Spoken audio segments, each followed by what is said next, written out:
And I call on Neil Findlay to speak to and to move the motion. Presiding Officer, it's a great honour to chair the Health and Sport Committee of this Parliament and open this debate on the committee's ongoing work on the preventative agenda. Members may be wondering where our report on the subject is. The fact is that our inquiry is at a very early stage, and we asked for this debate in order that all members could participate from the outset and contribute towards this piece of work. The Health and Sport Committee may be leading today, but this inquiry affects all members, most committees of the Parliament and every sector of government. This is a cross-cutting issue involving education, justice, transport, housing, the environment, social security, culture and many other areas of government. When I was appointed convener of the Health and Sport Committee, I made it clear I wanted to run a very democratic and open committee and one which listened to real people. Over the last 9 months, we have worked directly with patients, staff, carers, health professionals, not just lobbyists, policy officers and the politically connected. At our business planning event, we agreed a strategic plan for the committee. Our plan covers not only the current session, but one that takes a much longer view of health and care. The plan is short, concise and highly relevant to this debate, and its overriding aim is, in all our actions, to improve the health of the people of Scotland. Fundamentally, that is what this debate is about. Improving the health of the people of Scotland. This is not a matter solely for the Health Committee, nor for the Cabinet Secretary for Health, nor solely for health professionals.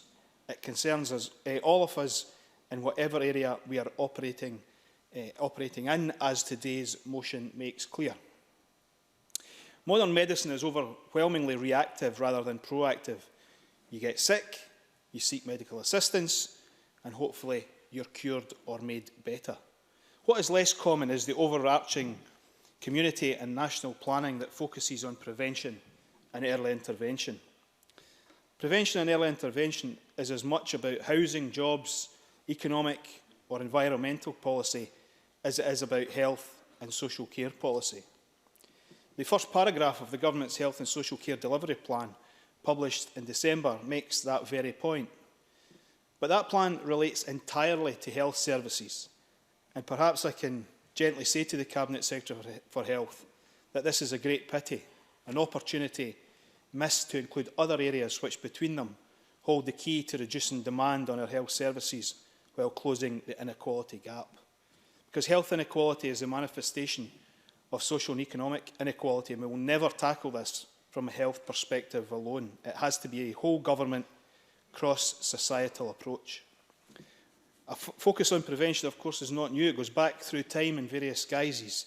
The introduction of sanitation and clean water, slum clearance, council housing and the NHS itself are some of the most successful examples.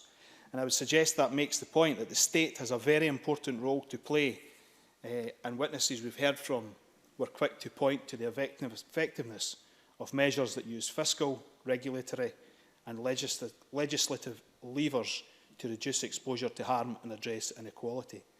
These levers impact upon the whole population rather than focusing on individual behaviours.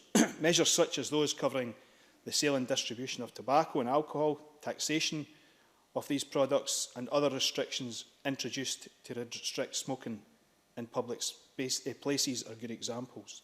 So we need a dual strategy of treatment, yes, but running alongside it active prevention. The Christie Commission on the Future Delivery of Public Services in 2011 did not believe there was a magic solution to the problem of resources currently being tied up in dealing with short-term problems to the exclusion of efforts to improve outcomes in the longer term. The Commission saw no alternative but to switch to a preventative action to avoid what they called demand failure, swamping the capacity of our public services to achieve outcomes. They noted it was imperative public services adopt a much more preventative approach and address a persistent problem of multiple negative outcomes and inequalities faced by far too many.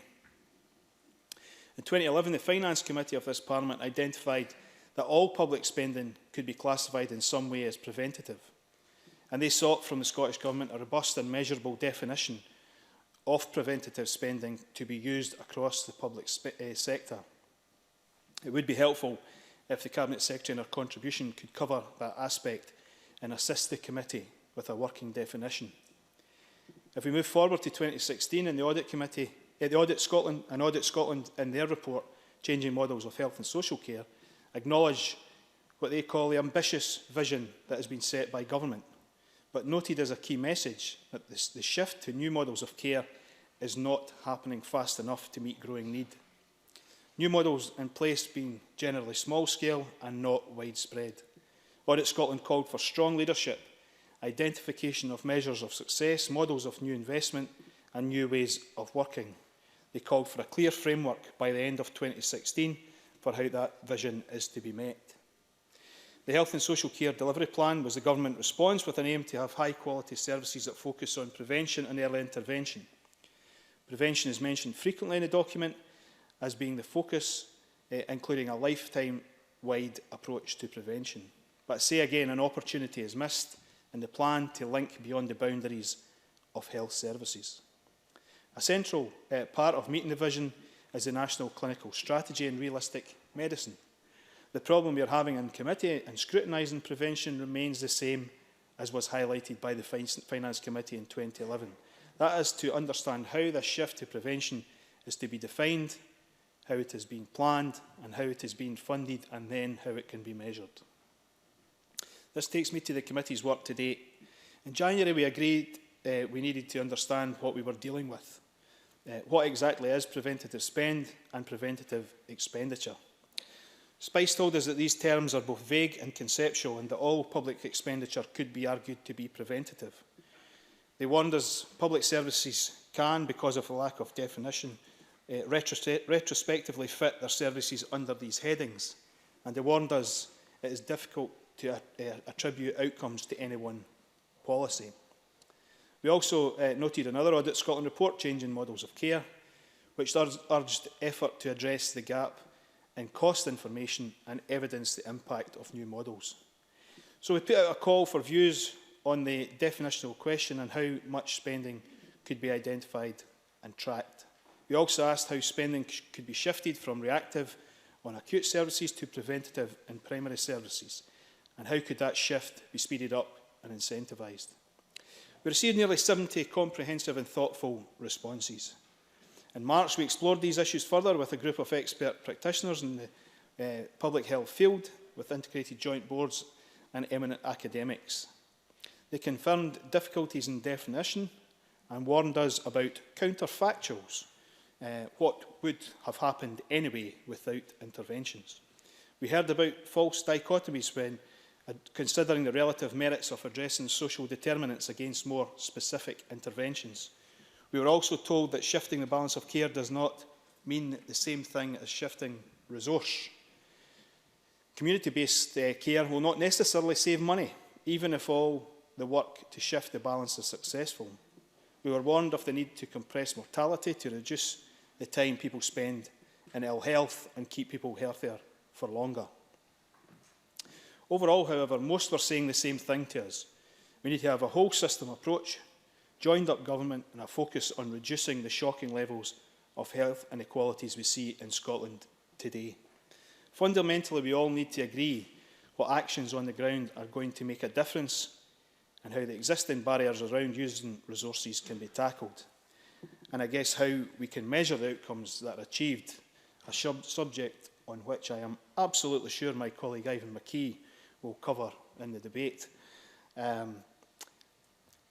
Although the committee were also told that the necessary evidence, information and data is available, but we need to get better at measuring it from the outset and interpreting it and then using it. There is, however, a need to avoid the danger of paralysis by examination, modelling and testing. We heard from Midlothian Integrated Joint Board about how they are undertaking to better understand their communities and how they are using that to design new targeted holistic interventions that look at the social determinants of people's issues. They are measuring improvements or changes using gap indicators, which in effect are the measures being taken to close that gap. But this needs a long-term view. It's not always clear, and we heard about the difficulty in making linkages between a single intervention and an impact, which may take us back to counterfactuals.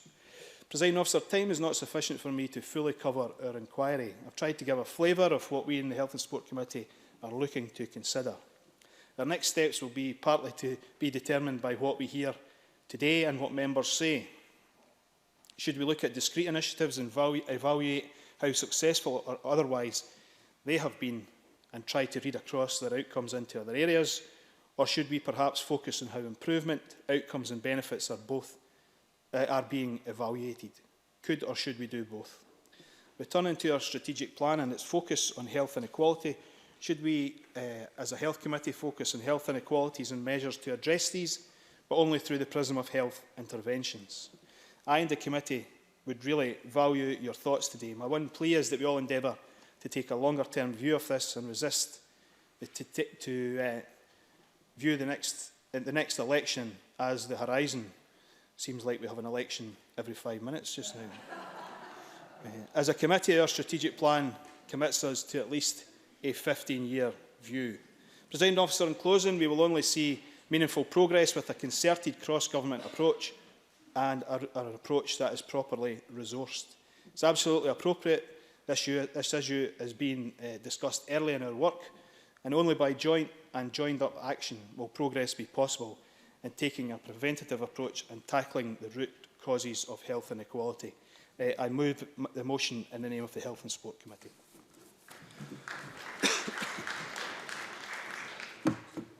I can now call on Siôn Robinson, the Cabinet Secretary, to respond on behalf of the Government. Thank you very much. I want to welcome this debate initiated by the Health and Sport Committee, and I look forward to hearing today's debate and the committee's seeing the committee's final report. As Neil Findlay highlighted in his opening remarks, the inquiry by the Health and Sport Committee is building on the recommendations of the Christie Commission and the work of the Parliament's Finance Committee, which took evidence from the Cabinet Secretary on Finance on prevention in the last session. Neil Findlay was right in saying that the debate needs to look beyond the confines of the NHS and needs to be cross-government in nature. It is a very broad topic, and I'm going to try to focus my remarks on some strategic priorities. I think a hallmark of Scotland, whether it's Parliament or indeed its government, has been a willingness to innovate and try new ideas. Relevant to this debate, two examples come to mind. Firstly, our pursuit of alcohol minimum pricing, and secondly, the introduction of the Early Years Collaborative. Both are preventative measures that demonstrate our willingness to try new and challenging ideas, but also highlight the complexity of understanding what we mean when we talk about prevention. Neil Findlay, in his opening remarks, asked for the Scottish Government's definition of preventative spending, and the preventative approaches, of course, are many and diverse, and any definition needs to give us flexibility to address different challenges across a range of policy and delivery contexts. We therefore believe that prevention should be defined in broad terms as activity which maintains positive outcomes and breaks cycles of negative outcomes, helping to tackle persistent inequalities for people and communities. Over the long term, these activities will reshape services and demand and contribute to the long-term vitality of communities and the sustainability of public services. In this way, we look beyond preventative spending decisions alone to consider how to make best use of the totality of resource available, our people and other assets, as this will be the key to enabling a fully preventative public service culture. High-quality public services play a crucial role in shaping both our economy and society, and play a role in primary prevention. Our ambitious programme of reform in Scotland, with its emphasis on prevention, integration and empowerment, provides the means to reshape services and demand in a way which contributes to the long-term vitality of communities and the sustainability of public services. Building on the foundations established in the Christie Commission report, our approach to public service reform is underpinned by the principles of democracy and reform. We see prevention as the route to tackling the most difficult and entrenched problems that people in our communities face, and to achieving our goals of reducing inequalities and driving inclusive growth. We believe that collaborative partnership working across the public, private and third sectors can enable us to deal with this complexity in a more joined-up way and to make the best use of the total resource available to us. By focusing on outcomes, we aim to develop and deploy resources in a way that establishes a truly preventative culture, one which forges deeper relationships with local people and is more open and responsive to what communities most value. This was the premise, this was the premise set out in the Christie Commission's report and is the vision that we are continuing to progress towards, building on the pillars of prevention, partnership, people and performance. Yeah. Alex Cole-Hamilton. I'm very grateful for the Cabinet Secretary for giving way. I absolutely endorse her remarks about collaborative working across the third sector and the public sector in terms of reducing negative social outcomes in our community. But how does that marry up with the cut that represents nearly a quarter of the budget to alcohol and drug partnerships in our community? Cabinet Secretary. As I've just said, the focus needs to be on outcomes, and the Scottish Government has already invested over £630 million to tackle problem alcohol and drug use since 2008. If you look at the outcomes for the last year, 2016-17, those standards that have been set within the LDPs have been met. In fact, the 3-week target for access to alcohol and drug treatment has actually exceeded the 90% target and is 94%. We need to focus more on the outcomes, and what we'll be working with shortly are to basically to set out indicative allocations and expectations in respect of ministerial priorities and outcomes that are to be achieved by boards and other partners. So what we'll expect is not just the Scottish Government money, but the resources in our health boards and our local authorities to be working together to make sure that they deliver on those priorities and, importantly, those outcomes. We're making a significant investment and structural reform with the aim of prevention. Again, I want to cite some examples. The early years framework, the Children and Young People Improvement Collaborative is crucially important. The Reducing Reoffending Change Fund, the Scottish Attainment Challenge and, of course, importantly, the integration of health and social care. And I want to draw on one or two of those to illustrate that work. The defining mission of this government is to deliver excellence and equity in education. We want to see the poverty-related attainment gap in Scotland close wherever, whenever and however it is measured. And that's why we've committed £750 million during the course of this Parliament through the Attainment Scotland Fund, targeting resources at the children's schools and communities most in need. And through the Scottish Attainment Challenge, we want to break this cycle by improving literacy, numeracy and health and well-being, raising educational attainment and increasing positive destinations for our most disadvantaged children. This is a good example of primary prevention, alongside, of course, the Fairer Scotland Action Plan, which sets out 50 concrete actions that will take over the course of this Parliament to tackle inequality. I want to, given my own portfolio interest specifically, to turn to one of the biggest structural changes that we have initiated in the very ambitious reform of health and social care services in Scotland, really since the creation of the NHS in 1948. And that's brought about a fundamental realignment of resources that will build the capacity and strengthen preventative action of our community-based services. It's clear that making a decisive shift towards prevention requires a fundamental change in the relationship between people and public services. Modern healthcare means embracing the public as partners, not as passive recipients. It's about realistic medicine. And I think Christie got it right when he said that we have to consider our structural systems to ensure that they're better aligned to help deliver our preventative agenda. And with that in mind, I can't not mention that work underway with local government to agree a set of national public health priorities that will inform local, regional and national action. Our aim is for public health thinking to be embedded in all parts of the public sector. Our shared priorities will be those activities that have the greatest potential to make a significant improvement to health gain, tackling inequalities and promoting inclusive growth over the next 10 years. Work has already started to develop these priorities. I will be engaging widely over the spring and summer to build consensus and momentum ahead of publishing priorities at the end of the year. I think we can all agree that prevention has the potential to reduce demand for services arising from poor health. I hope we can also all agree that there are many aspects to a preventative approach that impact at different points in people's lives, sometimes at a population level, sometimes directly with individuals. I hope we can also agree that the prevention of poor health outcomes is not just a matter for the NHS and its professionals, but encompasses the activity of the whole of government and the whole of our public services, and that if we get our public services better aligned, working more closely with the people they serve, we will make progress. But to do so, we also need to develop and promote a strong shared narrative and show continued collective leadership on this issue. Within the existing structures, we've seen real successes in tackling the burdens of preventable disease. Life expectancy and healthy life expectancy have both improved significantly in Scotland over the past decade.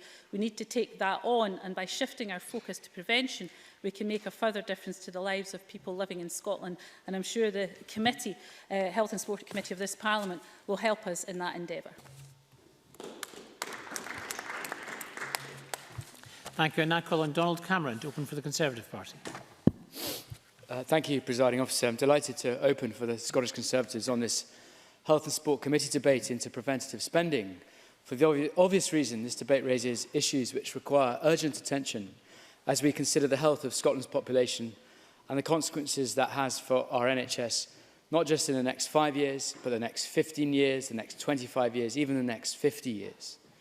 The issue of preventative health was brought into sharp focus for me very early on as an MSP when I met two charities in the same day. Each charity dealt with two wholly distinct health conditions. One was concerned with diabetes, the other with liver disease. When asked about the solutions needed to make lasting inroads into these conditions, the same answer was given. We need people to live a healthier and more active lifestyle.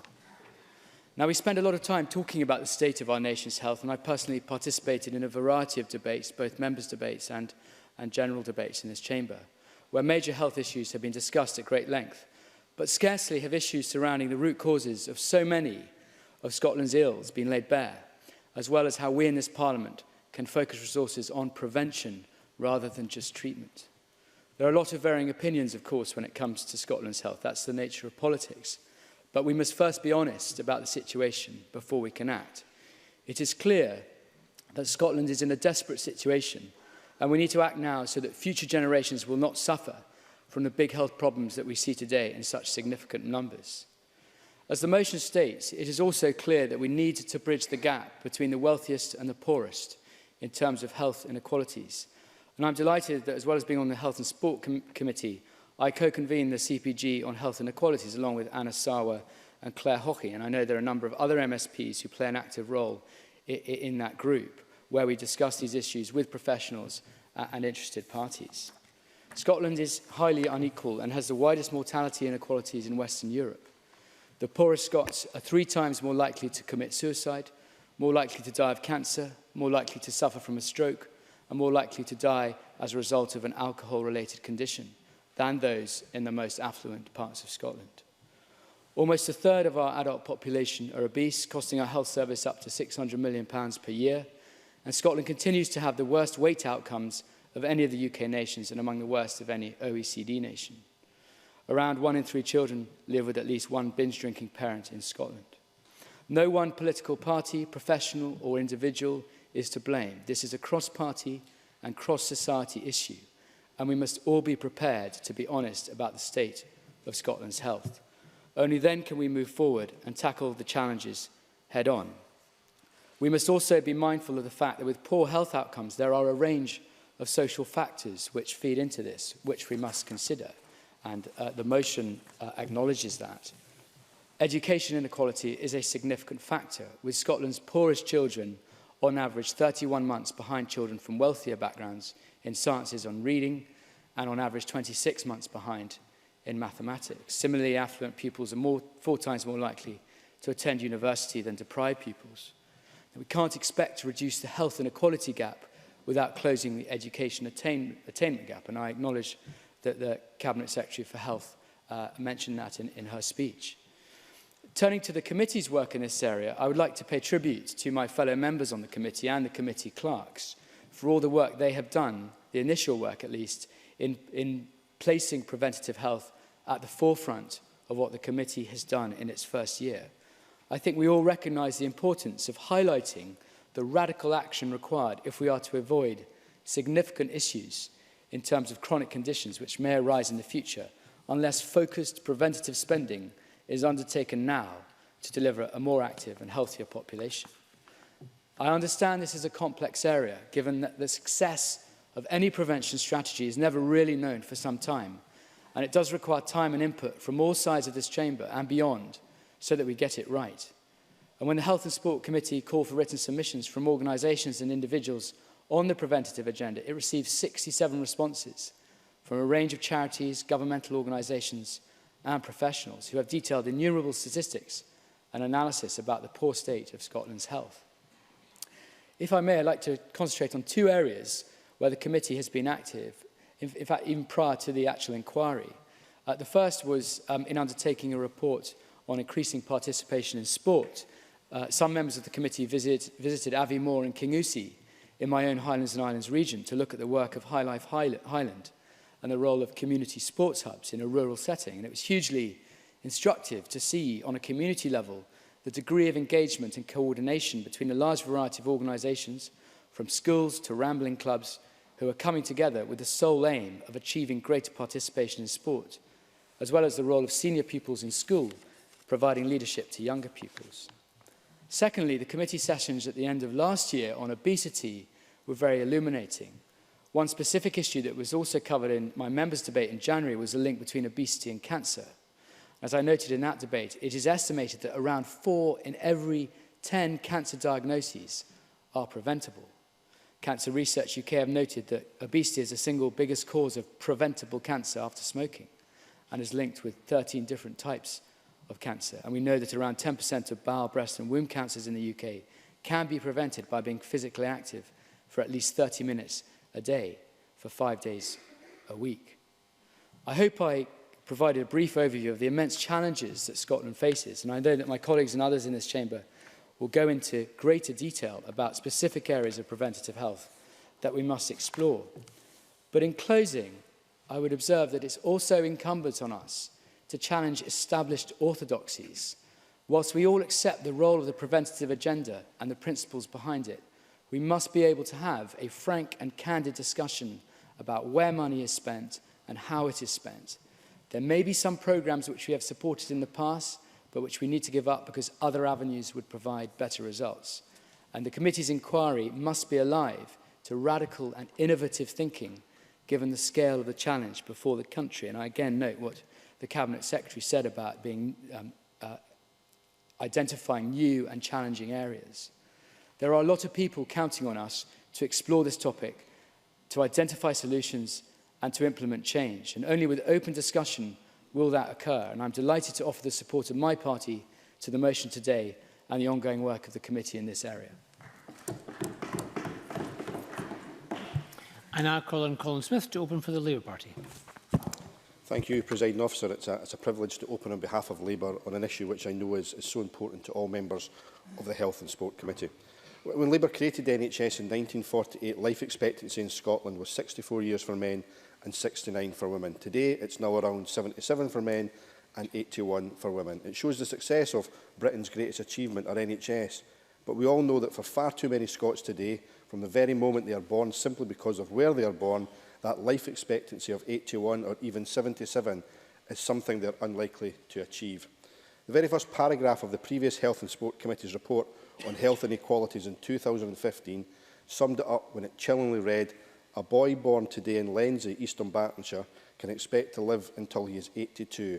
Yet a boy born only 8 miles away in Calton in the East End of Glasgow, life expectancy may be as low as 54 years, a difference of 28 years, or almost half as long again in his whole life." And it's not only life expectancy. In the most deprived areas, males spend 22.7 years not in good health, compared to 11.9 years in the least deprived areas.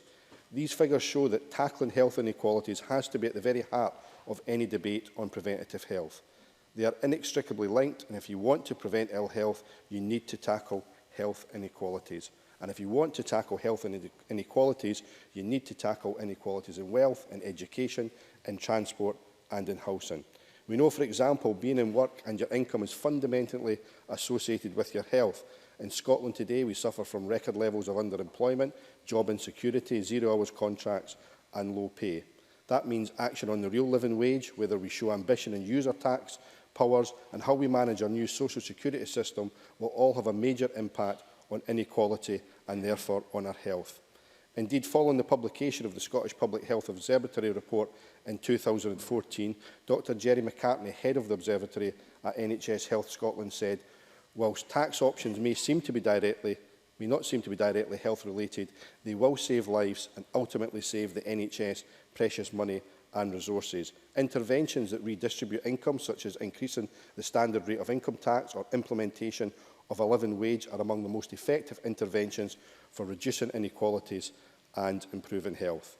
It's clear that the solutions to health inequalities cannot simply be tucked away within policies on health and social care. As Neil Findlay has already highlighted, the Scottish Government's recently published Health and Social Care Delivery Plan disappointingly has little to say about tackling health inequalities. It fails to acknowledge the notion of health in all policies highlighted by a number of submissions so far to the Health and Sport Committee's inquiry. The importance of a cross-departmental approach to health was also highlighted by the Christie Commission when it published its report in 2011. It stressed the need for community planning partnerships to have an understanding that health inequalities aren't purely a concern of our National Health Service. Christie called for the strengthening of democratic accountability, of a joined-up public sector leadership approach, and giving public sector staff the freedom to develop approaches in accordance with local circumstances rather than a top-down approach. Now, the extent to which this has happened is debatable, given that the most significant reform we've seen in the management of public services in recent years was the establishment of centralised police and fire and rescue services. But the reality is, tackling health inequalities has to be put at the centre of all government policy development. For example, carrying out health inequality impact assessments for all policies and plans. All government departments and public services need to play a key role in reducing inequality, whether that's delivering accessible public transport, affordable sport and leisure facilities, decent damp-free social housing, or properly funded local services.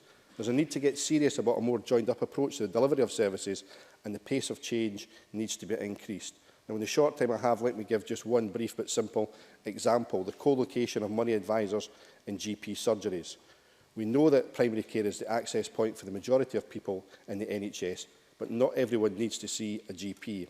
Having additional services in GP surgeries helps take pressure off our already overstretched GPs. With £2 billion worth of benefits unclaimed in Scotland and the cost of co-locating a money advice specialist in a GP surgery just £11,500, with an estimated return on investment of £39 for every £1 spent, this is exactly the type of practical measure that recognises the clear link between inequality, poverty and health. Crucially, as is clear in the evidence so far to the committee, there is also a need for a relentless focus on the early years from pre-birth onwards. Stimulating learning in very young children and preparing them for primary school is essential to help break the cycle of health inequality.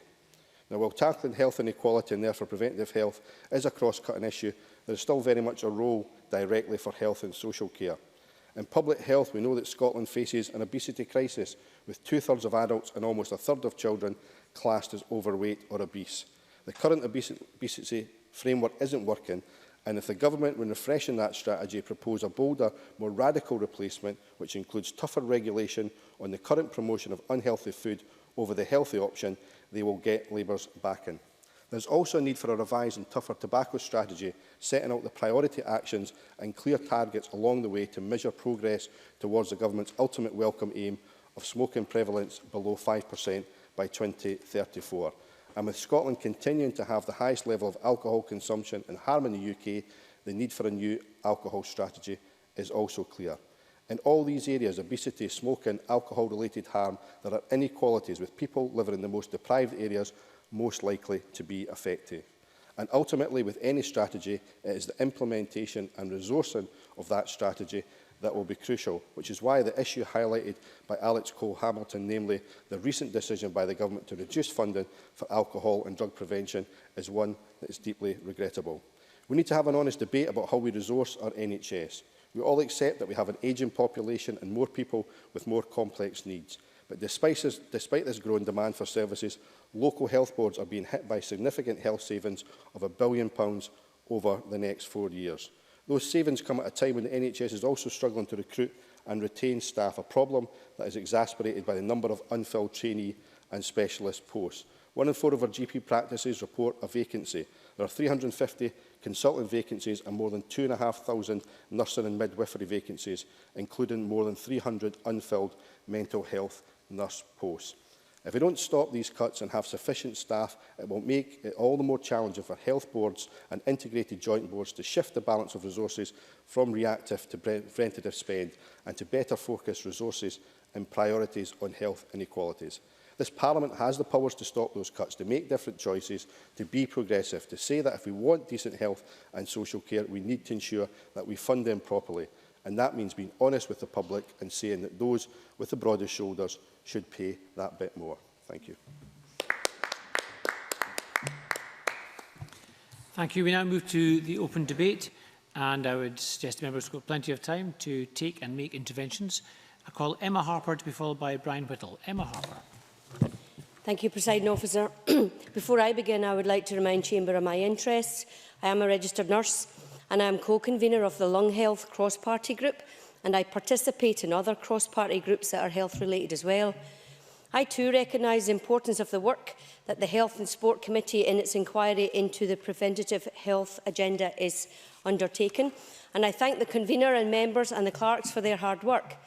The local health delivery plan guidance says the nature and scale of the challenges that our NHS faces, in particular the challenges of an ageing population and the challenges of dealing with health inequalities, mean that we need to change the way that our NHS delivers care.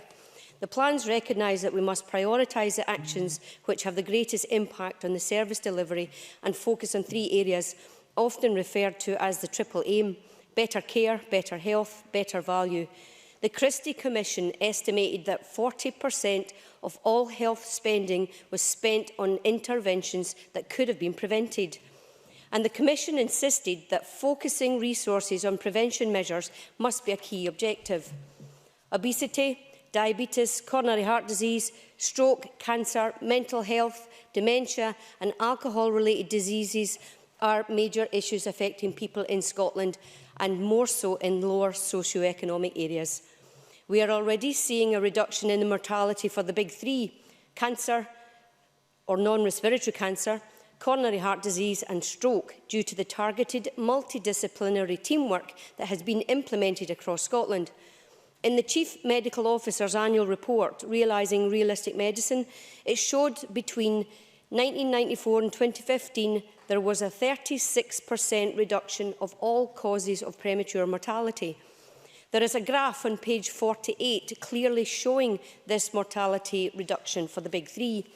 NHS boards and teams of professionals working together have been able to achieve this. Today, I'd like to focus on Scotland's lung health. It has been 10 years since the ban on smoking came into force on March 2006, and banning smoking in cars with children as passengers is a move commended recently by health professionals across Scotland and my former colleagues in the respiratory team at NHS Dumfries and Galloway. But the number of deaths attributed to respiratory disease has flatlined, and there has been little change over the last 20 years. The reason for the fall in mortality in other groups is due to a concerted effort with government support to target the big three in Scotland. At the Lung Cross-Party Group, I have the privilege of meeting specialist doctors and other multidisciplinary professionals that have the prime directive of improving the lung health in Scotland. Representatives from the British Lung Foundation, Chest Heart Stroke Scotland and Asthma UK also attend. The BLF published The Battle for Breath. This document looks at lung health across the UK. And the big picture is that the UK lung disease mortality is among the highest in Europe. The overall cost for lung health in the UK is £11 billion a year. It's £1 billion in Scotland. The BLF paper makes recommendations for similar investment and attention that cancer and cardiovascular disease have had.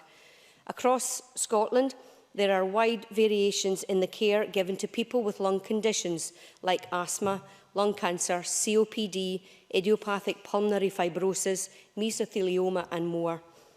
However, there is great work already being done. Action is already in place to prevent unscheduled hospital admissions, which contribute significantly to higher costs of overall care. Patients are taught to self-monitor their vital signs and use a scoring system that triggers action based on the severity of the score. Patients recognise the symptoms of exacerbation of their lung condition, and then they can act like by getting an antibiotic prescription instead of a hospital admission. NHS Lothian have a light-touch telehealth person-centred approach to prevent or reduce unscheduled admissions, and NHS Dumfries and Galloway's multidisciplinary team are testing a community respiratory early warning score or CRUISE score currently. Fewer exacerbations lead to fewer admissions and leads to a reduction in costs. But more could be done. We have a National Respiratory Advisory Group, the NAG Group. It's chaired by Dr Ian Small, and they're working on a respiratory quality health improvement plan with the intent to it being delivered across Scotland. The current document is being created and is based on the Welsh and Northern Irish respiratory improvement plans. I'd like to suggest that the respiratory experts need government support to implement a National Respiratory Quality Improvement Plan, or an RQIP, a strategy with some Scottish Government assistance, with coordination and support, so that the deaths from lung disease can be reduced and hospital admissions can even be reduced. Presiding Officer, this is what I'd like to ask the Scottish Government for: to consider supporting the Respiratory Advisory Group to create a short life working group or a task force to, number one, agree on a national RQIP, and then, number two, help roll it out. I'd like to call on the Scottish Government to consider supporting the next steps for healthier lungs for those affected in Scotland. The work of the Scottish group would not be an uphill battle. The template has been created already, and the battle for breath has already begun. So thank you. Thank you. I have Brian Whittle to be followed by Bob Doris. Thank you, Deputy Presiding Officer, and can I start by thanking the Health and Sport Committee for its work to date on the issue of preventable health agenda and bringing it to the Chamber to debate and discuss. As most of the Chamber will be aware, it's a subject that I have a particular passion for. And in the short time I have, I would like to focus on the relationship between physical activity, food and nutrition, and how they can contribute to the preventable health agenda, especially when early intervention is possible.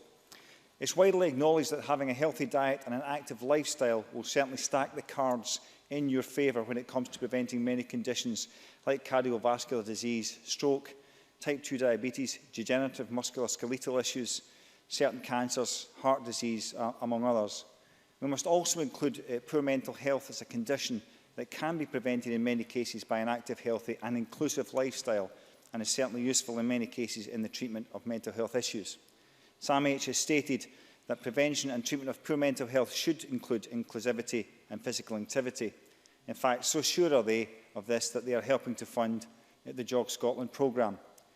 The fact that a general lack of physical activity and poor diet is leading to an obesity epidemic, with many above conditions increasingly appearing as comorbidity problems, disproportionately so in the more challenging areas.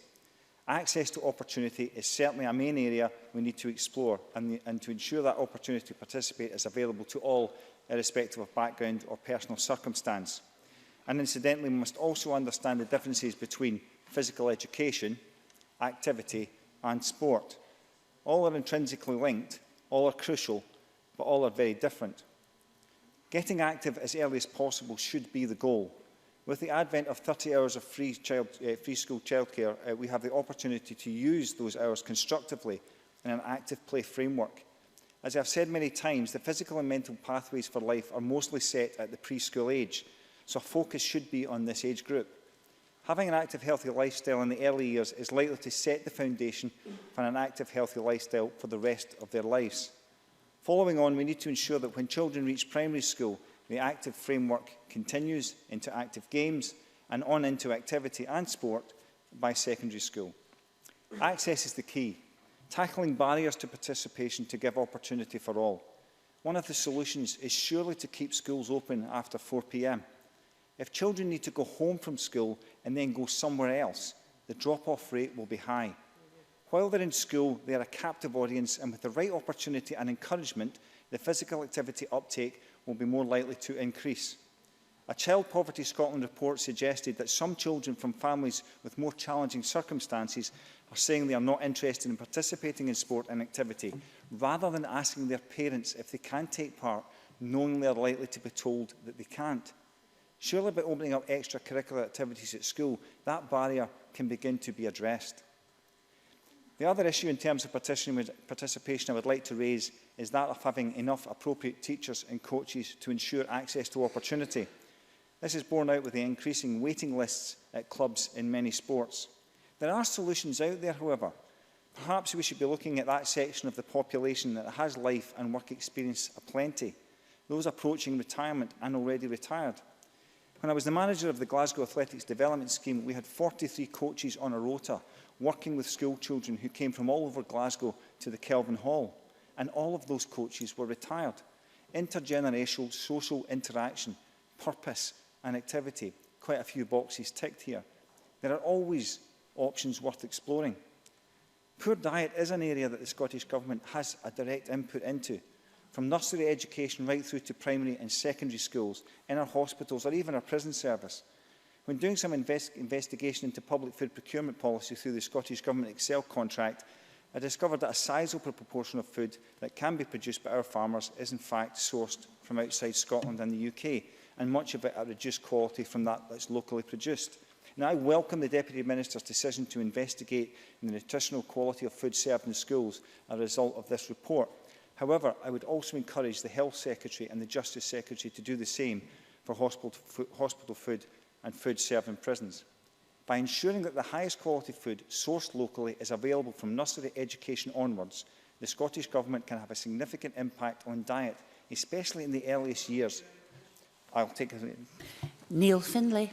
In relation to his contribution, what we're looking here and we're debating about is a whole government approach, a whole societal approach to improving health, and particularly those of children.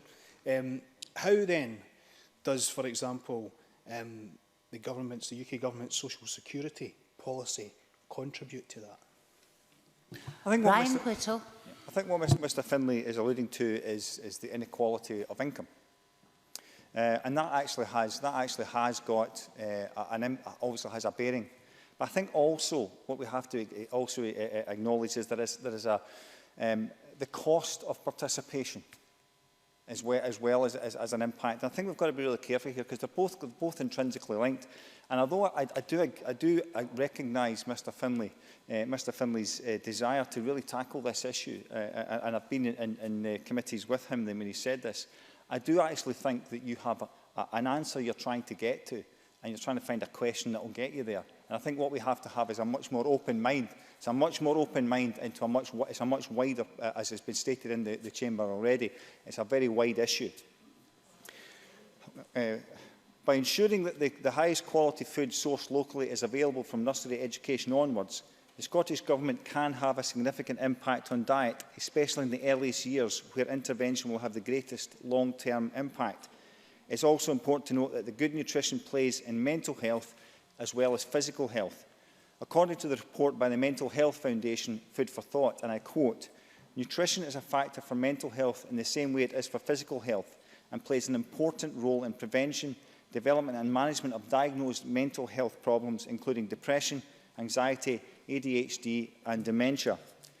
In establishing the activity levels of Scotland and the potential impact of top-level sport and increased participation levels, it is important to note that within these figures the increased waiting lists for sports clubs are not included, nor the people who are inactive who would like to be active but don't know how to or have the means to do so. Now I ask, don't throw the baby out with the bathwater here. It's crucial that we recognise that investment in physical education, physical activity and sport at all levels is crucial if we are going to seriously tackle health inequality. The truth of the matter, Deputy Presiding Officer, is that Preventable Health Agenda is primarily an educational intervention, not a health portfolio intervention. And can I once again thank the Health and Sport Committee for giving us the opportunity to debate this in the Chamber. Thank you. I call Bob Doris to be followed by Monica Lennon. Thank you very much, Presiding Officer. I'm delighted to speak in this afternoon's debate, and can I commend the Health and Sport Committee on a constructive and proactive approach to its inquiry. As a previous Deputy Convener of the last session's Health and Sport Committee, and with Labour's Duncan McNeill as convener at that time, I certainly know he'd be pleased at the approach the current committee is taking, and I have a strong interest in this area as well. As I tend to do in these situations, Presiding Officer, I want to talk about how, by getting such cross-party, cross-parliament support, you can really drive change. In the last Health and Sport Committee, we got significant change in relation to access to new medicines and medicines for rare conditions and regulation for care for older people. And we achieved that by coming together, not in a tribal way, but in a cross-party, constructive and proactive way, and we drove real achievement there. Sometimes you get that cross-party approach in committees, but not always in this chamber. So it's good to see it transfer over to this chamber from time to time. I now have the privilege of convening the Local Government and Communities Committee in this Parliament, and housing is a huge part of our committee's remit, and I am pleased housing is contained within the terms of the motion before us this afternoon. Housing has a key role to play in preventative spend. Health and social care integration is a significant step forward, as we've already heard, in the journey for joining up services locally. And in Glasgow, for instance, there's been a significant progress made in tackling delayed discharge from hospital. However, pressures do still exist, Presiding Officer, as does additional progress needed in supporting vulnerable residents in their own homes or in the most appropriate homely setting. I should, of course, commend Glasgow on including housing within its integrated joint boards. That's a real positive step, and it's the right thing to do. And I'd be keen to know how many integrated joint boards across Scotland have included housing, and what consideration the government would give at some point in the future to making that a statutory requirement of success would start to be evidence-based in relation to that. I'd like to outline some of the issues with regards to housing in my constituency within Maryhill and Springburn. It can be difficult to find an appropriate housing and care solution for many individuals and families in my constituency, particularly actually sometimes when an older person's in failing health and they own their own home. My constituency has a number of low-income homeowners, often elderly, but have to say not always, whose health is failing and they need suitable adaptations at their home, or they need alternative accommodation. Let me give you some examples in relation to that. An elderly lady that I'm working with is seeking to get a housing association to buy back her property. It's on the second floor, and without a ground floor property, she'll be isolated and she'll be housebound. We have to ensure that social work services, or rather Health and Social Care Board, works collegiately with a housing association to make that happen, and make sure the financial models that underpin that both suits the care at home services that person needs, and that it's seamless, because that individual can't sell the property and not an appropriate place to go to. There has to be a seamless, integrated support for that elderly individual. And another elderly constituent of mine, who is also a homeowner, is unable to return home at present. The property would require significant adaptations, and the best outcome might even be an extension to that property. That puts huge challenges on budgets, of course it does, and it puts huge challenges in how adaptations criteria at a local authority level can meet that. Do we need new funding models to make that happen? There's equity in properties there. Do we have to think more carefully about how we get a joined-up process and a joined-up system? So there are opportunities there if we think proactively and out of the box, and how we can take some of these things forward. So I'm trying to give a flavour of how I hope the Local Government Committee perhaps may seek to work in partnership with the Health and Sport Committee in relation to some early intervention work. Because as we know, if a person stays at home with the appropriate support for longer, they're not only happier and healthier, they need a slimmer care package, and the cost of the public purse in the long term is reduced. Everyone can be a winner in that situation. It's getting the model right to make it happen. Can I just say a little bit more about some of the debate around preventative spend? Quite often we get into a statistics war in relation to more money being spent in the community in terms of the acute sector. And I think actually the Scottish Government has accounted for some of its spend unwisely.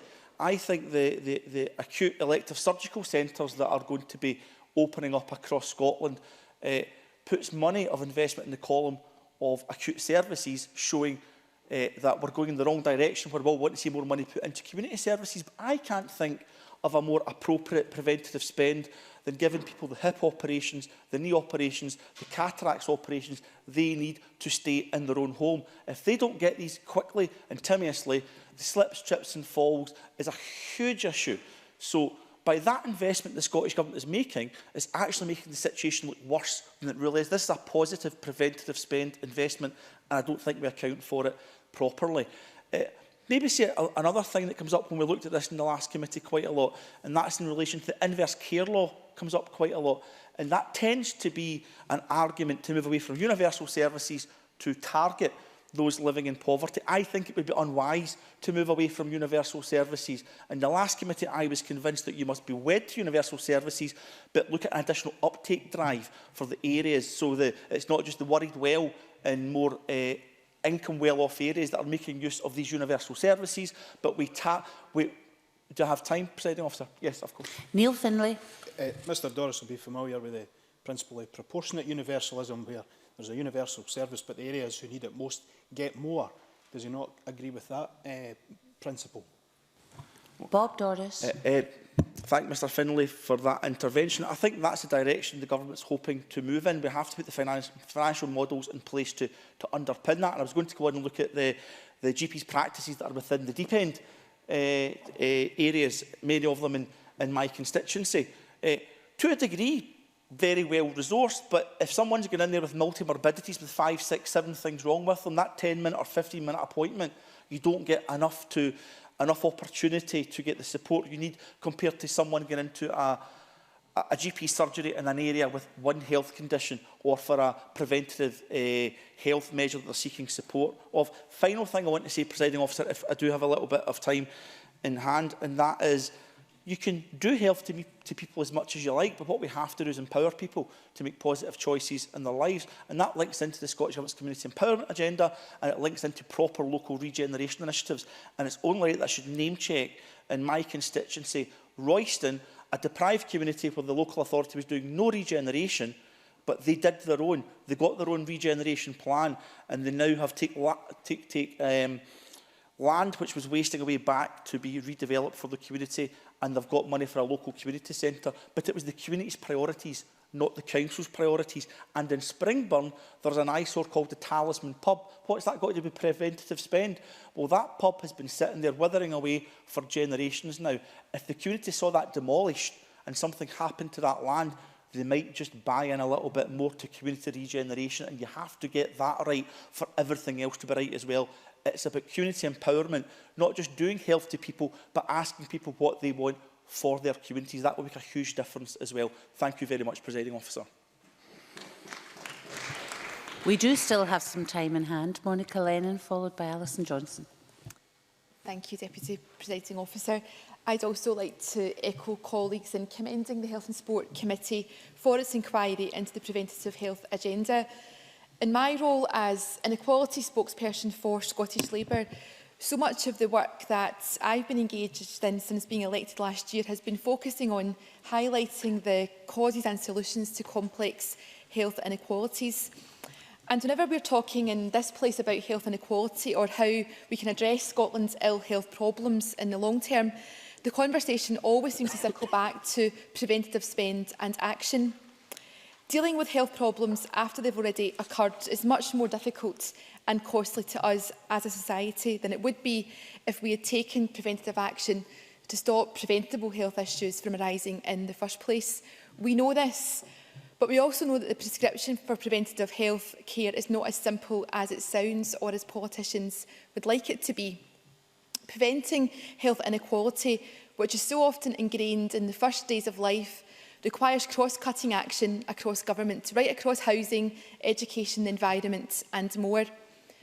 There is certainly no one easy fix, but that's why it's welcome that the committee has taken the time to conduct its inquiry and to build on the work of the Christie Commission from previous sessions. In taking forward the findings of this inquiry, I welcome the focus on the cross-cutting nature of preventative action and welcome the BMA's suggestion of a health in all policies approach. Such a policy is certainly an intriguing idea, and further investigation by the committee of how this could be achieved would, in my view, be very worthwhile. In the time I have today, there are two particular aspects to the preventative health agenda I'd like to draw attention to. Having mentioned in my opening remarks about the importance of cross-cutting intervention, an issue that I've consistently been raising over the past few months requires exactly that. The question of how do we improve the mental health of people in Scotland, and how can we achieve this in a meaningful cross-portfolio way. Tackling Scotland's mental health problems needs urgent investment in the early years and adolescent support, because failure to intervene at that crucial developmental stage only leads to storing up further problems later in life. And we know that half of all mental health problems start before the age of 15. And we know that there's a current crisis in waiting times for CAMHS, with over 300 children waiting more than a year to be seen last year, and thousands more waiting for months upon months for help. And even then, we know that several hundreds of these children are being rejected for treatment with no further explanation or clear pathway to alternative support. More children coming forward for help with mental health struggles might well be a welcome sign that stigma surrounding mental health is reducing. But it's also a sign that investment to make sure those who require medical help can receive it must also be coupled with preventative action to provide support for those whom CAMHS is not always necessarily the most appropriate destination. That's why Bernardo Scotland recently backed Scottish Labour's plan for an independent review of rejected referrals. It's welcome that the Scottish Government have indicated a commitment to an audit of referrals in the mental health strategy.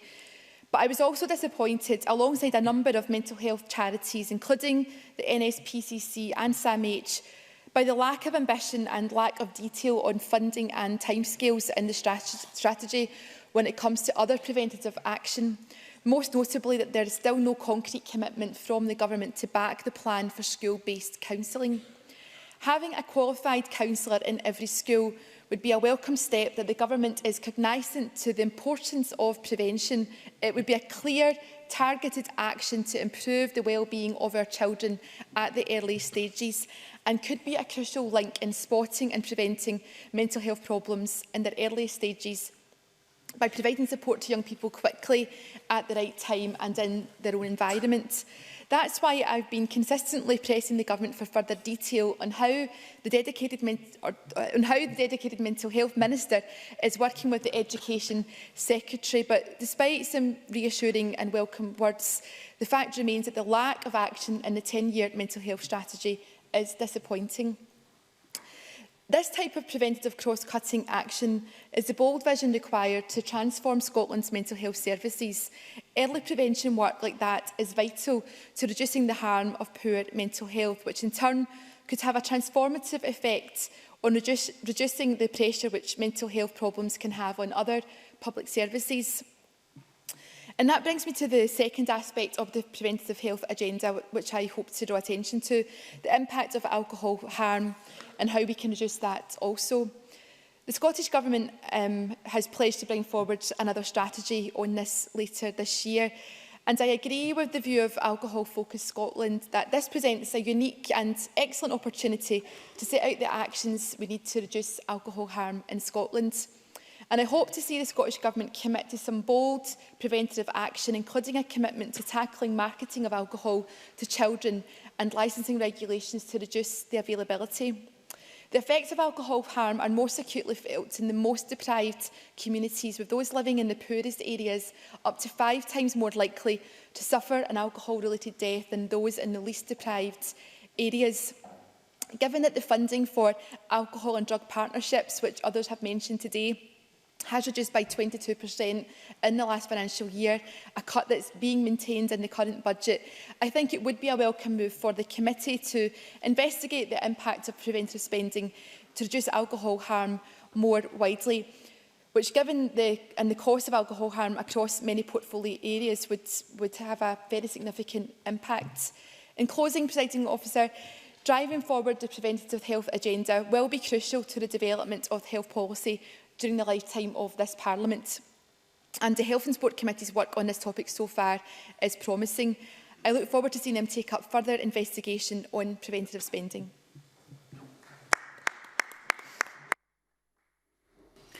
Alison Johnson, to be followed by Marie Todd. Thank you, Deputy Presiding Officer. I'm glad to contribute to this debate and reflect on evidence the committee has heard so far as part of our inquiry on the preventative health agenda. It's a timely inquiry which questions our public health spending priorities and challenges assumptions about shifting the balance of care. I'd like to thank all of those who've submitted evidence to inform the inquiry and provided briefings in advance of this debate, and I'd like to thank our clerks and researchers too for their ongoing support. The committee's motion rightly stresses the cross-cutting nature of health inequalities. We need a decisive focus on health from a range of portfolios, including housing, education and the environment. We need to tackle serious systemic threats to public health like air pollution. It causes as many deaths as lack of physical activity. Research led by Professor David Newby at the University of Edinburgh and British Heart Foundation, just a couple of miles away from here at the Royal Infirmary, has demonstrated that particulate matter from traffic has a serious impact on our cardiovascular health. Urban air pollution presents a serious risk to young children, to pregnant women. It's been linked to premature birth, decreased lung function, and even neurological disorders. Now, the House of Commons will lead an unprecedented joint inquiry on air quality, including the Environmental Audit Committee, the Environmental Food and Rural Affairs Committee, the Health and the Transport Committees. And I'd really like to see equivalent joined-up action here in Scotland. Friends of the Earth show that air pollution causes over 2,500 early deaths in Scotland every year, but I don't believe the matter is taken seriously enough. My colleague Mark Ruskell will soon be putting forward his bill to change the default speed limit, which will be a great step forward.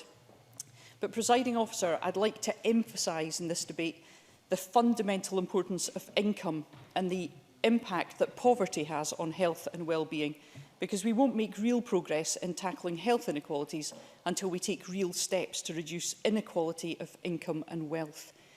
NHS Health Scotland has laid out clear evidence that inequality damages our health and recommends introducing a minimum income for healthy living, more progressive taxation and building a more vibrant democracy. These are all Scottish Green values, and we believe that preventative approaches to healthcare don't simply mean providing some services at a slightly earlier stage of illness, but fundamentally rebalancing our approach to public health. The State of Child Health report published by the Royal College of Paediatrics and Child Health shows we need a transformation in our approach to child health. There's a particularly urgent need to tackle child poverty because of the lifelong effect that growing up in poverty can have on health and well-being. The Social Security Committee, in which I also sit, has heard how the Healthier, Wealthier Children Income Maximisation Programme, developed in NHS Greater Glasgow and Clyde, raised over £13 million over the last 7 years for families in poverty, and it increased the uptake of Healthy Start vouchers too. And I'm glad the Cabinet Secretary has agreed to roll out this approach across Scotland. The Child Poverty Action Group has welcomed this, and they would welcome further details about how the extension will be implemented and funding. And I believe the Scottish Government's proposed reforms to maternity services, including individualised antenatal care for all women, presents an ideal opportunity to embed income maximisation across all maternity services. And a clear commitment to this must appear in any delivery plan leading from the Child Poverty Bill. I also believe this is the right time for a right to income maximisation services to be put on a statutory footing. Now, these actions are crucial because, sadly, child poverty throughout the UK is predicted to rise. The UK Government's decision to scrap child poverty targets was shameful, and limiting tax credits to a family's first 2 children is wrong. It beggars belief that women are expected to prove they've been raped to receive tax credits for other children. And I can't begin to understand why anyone would ever think it's acceptable to put a form like this in front of anyone, and it is shameful that the Conservatives support it. Policies like this are hugely damaging to physical and mental health. We want to provide more support for financially vulnerable families, not less. And that's why the Scottish Greens have been calling for a £5 child benefit top-up, which the Child Poverty Action Group also recommended. We need to strengthen our focus on tackling health inequalities and child poverty in particular. And I do have concerns they're being lost in our debates about preventative spending and shifting the balance of care. The Scottish Government's Health and Social Care Delivery Plan only mentions the phrase health inequalities twice and doesn't use the words poverty or income at all. Improving access to primary care and addressing unmet need should be absolutely key to health and social care integration, but there is a lack of clarity about the Government's plans for primary care. We know that the Scottish allocation formula has been reviewed, but the commissioned analysis hasn't been published, and a further review of GP pay and expenses is underway, but details aren't available for public scrutiny. The Scottish Greens have stressed the need to ensure fairer funding for GPs and primary care specialists working in areas of high deprivation. There's a case for adjusting the Scottish allocation formula in a way that ensures practices in deprived areas are properly resourced, and ring-fencing some funds delivered through the formula for patient care and practice development. The need to strengthen primary care in areas of high deprivation has been recognised for a long time, but progress to achieve this has been slow. The Kerr report stated that resources should be selectively targeted to deprived areas to ensure that patients in these areas have enhanced opportunities to be seen and have their problems dealt with at an early stage. It's time for the Government to provide clear information about its plans to improve primary care in areas of multiple deprivation beyond link workers. They are warmly welcomed, as are the welfare rights advisors who are working in some practices. It is absolutely crucial, Presiding Officer, that our health services are equipped to meet the needs of an ageing population, but we mustn't lose a broader focus on families and child health. Thank you. Marie Todd, followed by Jeremy Balfour. Thank you, Presiding Officer. It's a pleasure to participate in this debate today as a member of the Health and Sport Committee. And can I take the opportunity to remind everyone that I'm a pharmacist registered with the General Pharmaceutical Council. Part of the challenge we have, as others alluded to in debating this issue, is that there's no single definition of what the preventative health agenda is. There's general consensus, though, that the preventative agenda is inextricably linked to the health inequalities one. But there remains a stubborn tension between the need to tackle issues and problems that face health and social care in the present, and the view that the focus of preventative spend should be on the root causes of health inequality, the upstream socio-economic factors, mainly the uneven distribution of wealth. Some of the most potentially significant public health interventions that government and health services can make might take decades to produce measurable financial outcomes. For example, the measures that successfully reduce levels of overweight and obesity in children, which we all care so passionately about, and young adults, might not lead to financial savings to health services until those children reach middle to older age, when weight-related health complications would otherwise be more likely to occur. And where improved health outcomes are identifiable, it can also be very difficult to attribute particular outcomes to specific public health policies. For example, a variety of policies have been introduced to try to reduce tobacco consumption, but this multi-stranded approach can make it very difficult to attribute success to any particular policy intervention. This makes measuring the cost-effectiveness and efficacy of individual approaches a challenge, and it's a real challenge for those of us whose job it is to scrutinise government spend. A number of the submissions to our inquiry highlighted the false dichotomy between reactive spend and preventative spend, and I want to explore that a little bit with regard to my own profession. There are lots and lots of statistics published which illustrate the need for a more preventative approach to pharmaceutical care and the scope for improvement. Over half of the medicines which are prescribed are not taken as the prescriber intended. More than 1 in 4 hospital admissions for older people are related to medication and considered preventable. If we look at asthma, according to Asthma UK, there were 1,143 deaths from asthma in the UK in 2010. Approximately 75% of the hospital admissions and 90% of the deaths which then occurred were preventable. Non-adherence to routine medicines has been estimated to cause approximately 48% of asthma deaths. Would more investment in pharmaceutical care here help? Certainly, I hope it's clear that the better treatment of illness can be considered preventative spend. This illustrates the notion that preventative health agenda is not clear-cut, nor is it an area where there's universal agreement about approach. In Scotland, we've been really bold at times, and a recent example I want to take the opportunity to welcome in the Chamber today is the approval of PrEP. Scotland's become the first part of the UK to approve a drug which reduces the chance of HIV infection. The daily pill, known as PrEP, has been approved for use in the Scottish NHS by the Scottish Medicines Consortium, the SMC, and it reduces the risk of getting HIV from sex by more than 90%. Among people who inject drugs, it reduces the risk by more than 70%. As Robert Mackay, the National Director for the Terence Higgins Trust Scotland, said, not only will this make a life-changing difference to individuals by protecting them from a lifelong and stigmatised condition, but for every person that would have become HIV positive without PrEP, NHS Scotland will save £360,000 in lifetime treatment costs. We've also been bold in the many different measures the Scottish Government has taken to change our cultural attitudes to tobacco and alcohol. One of the questions posed to us at committee was, why is there a reluctance to use the most cost-effective forms of prevention, the most likely to reduce health inequalities? Measures that use fiscal and regulatory or legislative levers to encourage behaviour change, such as minimum unit pricing or tobacco taxation, are very cost-effective. But politicians do tend to favour less effective methods, perhaps because of the huge pressure from multinational companies, which the less effective methods increase inequalities, such as individual behaviour change or education and lifestyle, and they should only ever be a small part of a comprehensive approach. In Scotland, we have taken a comprehensive and bold approach in alcohol and smoking, and I would say that we need to take the same comprehensive approach to obesity and tackle the quality of food that we eat. We live in an obesogenic environment, and we need to make it easy for people to do the right thing.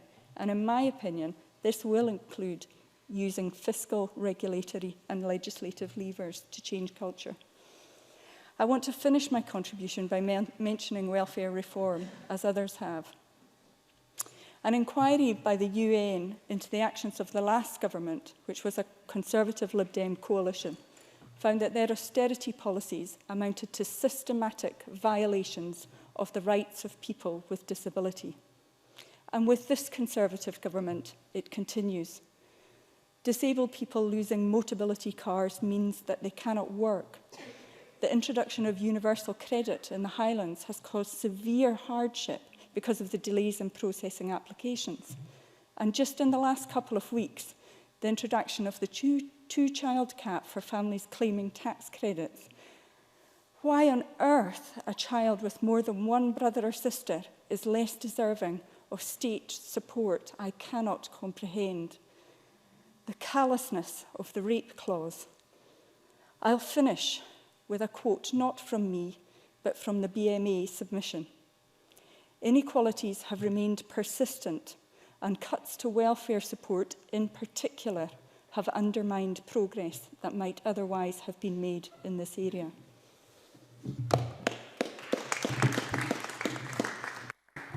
We do still have some time in hand.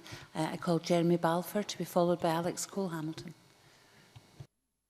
Thank you, Deputy Presiding Officer. And can I thank the committee for the work they have put in regard to preparing this report, and welcome the debate today where we can air a number of different issues. As my colleague has already said, early years intervention is perhaps the most significant area where we can help individuals and society.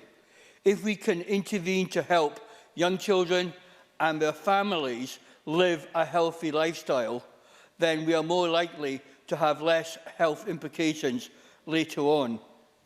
Good habits picked up in early life doesn't impact reducing the future of ill health to the NHS, loss of economic output, and can reduce the chances of risking individuals becoming part of crime, prison, and all the associated costs with that.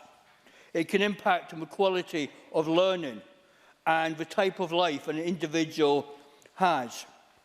I'm aware as a local councillor here in Edinburgh that within 3 or 4 miles of my ward, the life expectancy will be 5 or 10 years less. That seems unacceptable to me in Scotland today. We need to work with all areas of society, but we need to focus where we put the money and the resources to help the most vulnerable. Nobel Prize-winning economist James Heckman, who argued that the returns for investments made in early years greatly outweigh those made in any stage of education. He says optimal investment strategy is to invest less in the old and more in the young. I think that is a challenge we face today.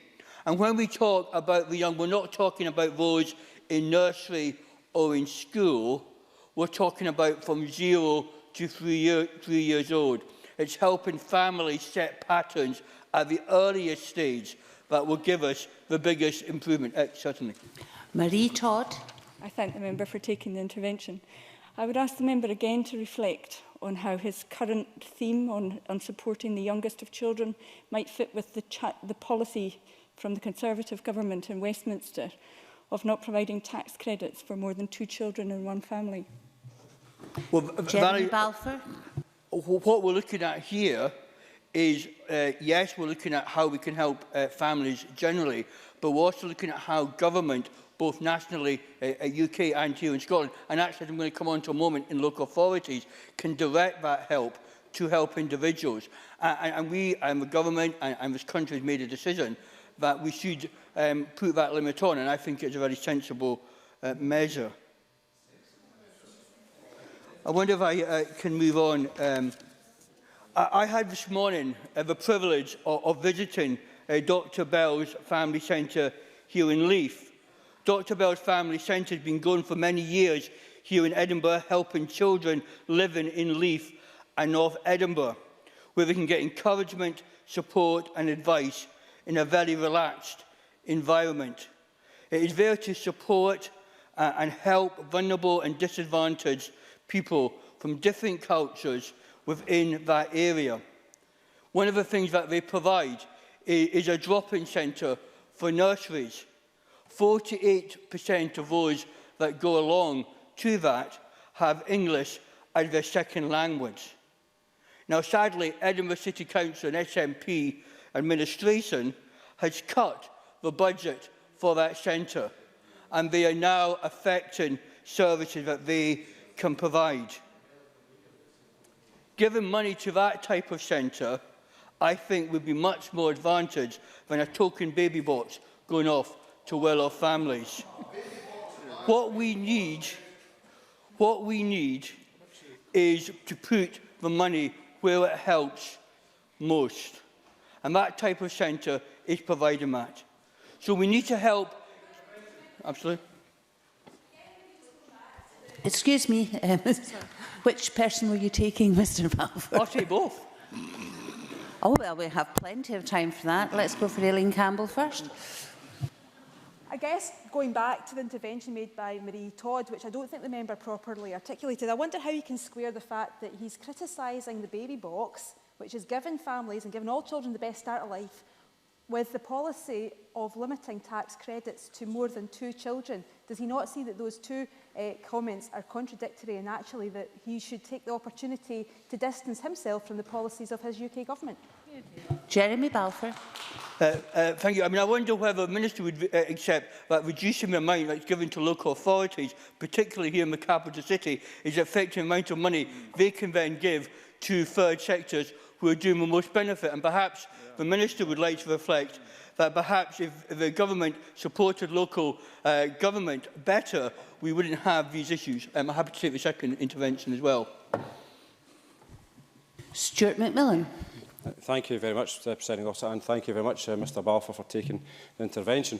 The question I was going to pose was posed by the Minister, but the response from Mr Balfour also highlights further questions, one of which being, if Mr Balfour is so concerned about the level of money going to local authorities, What did Mr Balfour actually do to lobby his UK counterparts and the UK Government to not cut the budget coming to this Scottish Parliament?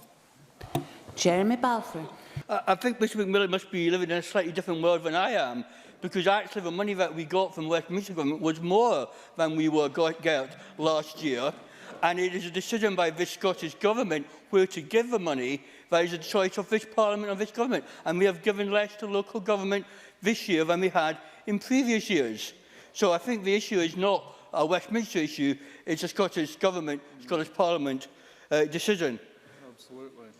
If I can conclude, because my time has gone, Deputy Presiding Officer, just to re-emphasise the point that I'm making, that early intervention will help longer term in all areas, and we need to look at that very carefully.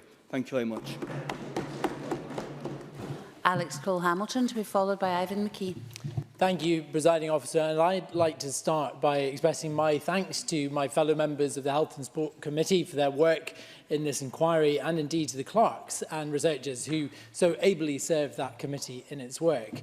In his foreword to the 2011 report in the Commission on the Future of Public Services, Dr Campbell Christie said that experience tells us that all institutions resist change, especially radical change. However, the scale of challenges ahead are such that a comprehensive public service reform process must now be initiated involving all stakeholders.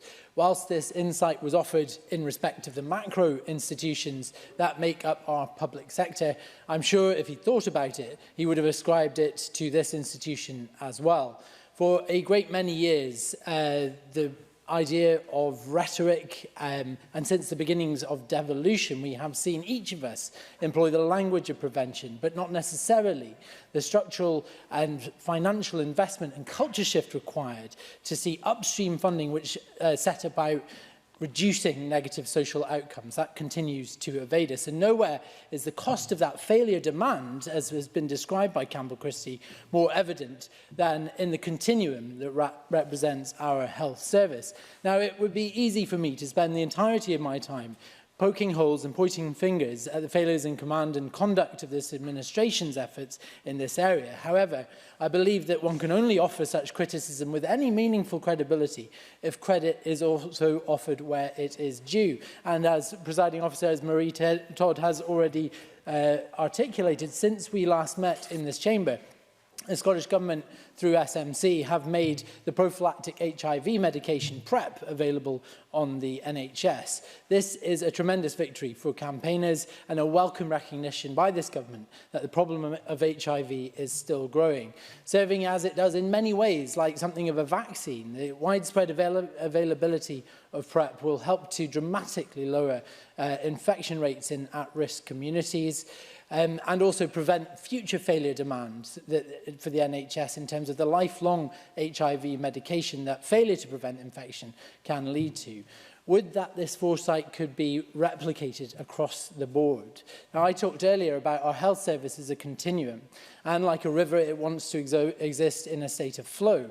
But upward pressures exist at every level in that continuum, which act to disrupt that state of flow. A shortage of GPs leads to conditions becoming more acute and diagnoses being delayed. A lack of appropriate social care provision can lead to patients, like my own constituent, who I've raised in this chamber many times, George Ballantyne, languishing in hospitals for 150 nights or more after being declared fit to go home for want of provision. And bed blocking in turn sees the cancellation of elective surgical operations like that of Dr. Patrick Statham, the consultant neurosurgeon at the Western General in Edinburgh.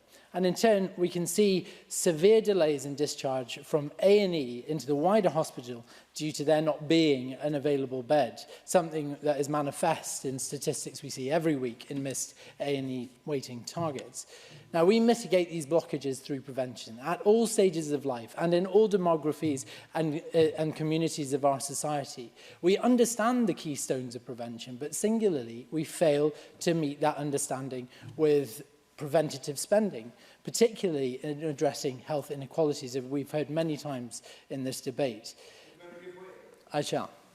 John Mason. I thank the member for giving way. I just wonder how you could explain where the money is all coming from in this, because should we take money away from the hospitals to put it into preventative spending? Because presumably we can't spend the money on the hospitals and the preventative spending. Alex Cole-Hamilton. Absolutely. I am coming on to the ways in which we can recalibrate the front loading and pump priming of our health service to meet exactly that demand within existing resources. So despite a measurable increase in drug-related deaths and a causal spike in HIV infection in Glasgow, this SNP government has reduced funding to drug and alcohol partnerships by as much as a quarter, a cut which totals nearly £1.3 million a year in our nation's capital. And despite the Cabinet Secretary's assurances, these cuts have not yet bitten, so we have not yet seen the impact on outcomes. In our elderly population, despite the excellent work resultant from the 2014 Falls Framework, which has done much to reduce falls in care settings amongst our older population, this government has yet to act on the mandate it received from this chamber earlier this year to bring forward a comprehensive falls strategy to tackle what has become one of the biggest causes of anxiety for older people, and with good reason, given its demonstrable relationship in terms of protracted hospital stays and mortality. But as Monica Lennon said, it is in the challenge that our nation's mental health, particularly among children and young people, that this government has been arguably found the most wanting, with delays in waiting times that have spanned years and children in abject crisis being turned away from Tier 4 beds due to lack of available staffing. Now, in her first speech to this Parliament following the election, the First Minister was very gracious in citing my party as the catalyst for the appointment of Scotland's inaugural Minister for Mental Health. Now, I do not doubt the integrity with which Maureen Watt seeks to discharge her brief, and the revelation that despite a protracted delay, the nascent mental health strategy would span 10 years was greeted with great approval from the sector. But such fanfare was, however, short-lived. With such targeted and stretching aims, and as I quote, support for an increase in support for the mental health of young offenders, and yet a further delay of our expired suicide strategy, we might start to doubt the reach of this government's ambition in mental health, and many do, with professional bodies greeting the new strategy with dismay, citing it as unambitious, under-resourced and profoundly lacking in detail. There can be no greater frontier for us as a legislative body to push forward in the healthcare arena and in the preventative agenda than in mental health. Because with suicide is the principal cause of death in men under the age of 50. With over 600,000 days lost to the workplace due to mental health each year, and most crucially, for that interruption in flow in the continuum of the health sector, that 1/4 of all patients who present to appointments in GP surgeries around Scotland do so with an underlying mental health condition. Presiding Officer, the stewardship of the health of our nation must not be measured by the treatment or absence of symptoms, but what we do as a parliament to keep people well in mind and in body, to stabilise chaotic lifestyles, to reduce health inequalities, to protect vulnerable communities. Only then can we possibly hope to meet the challenge before us. Thank you.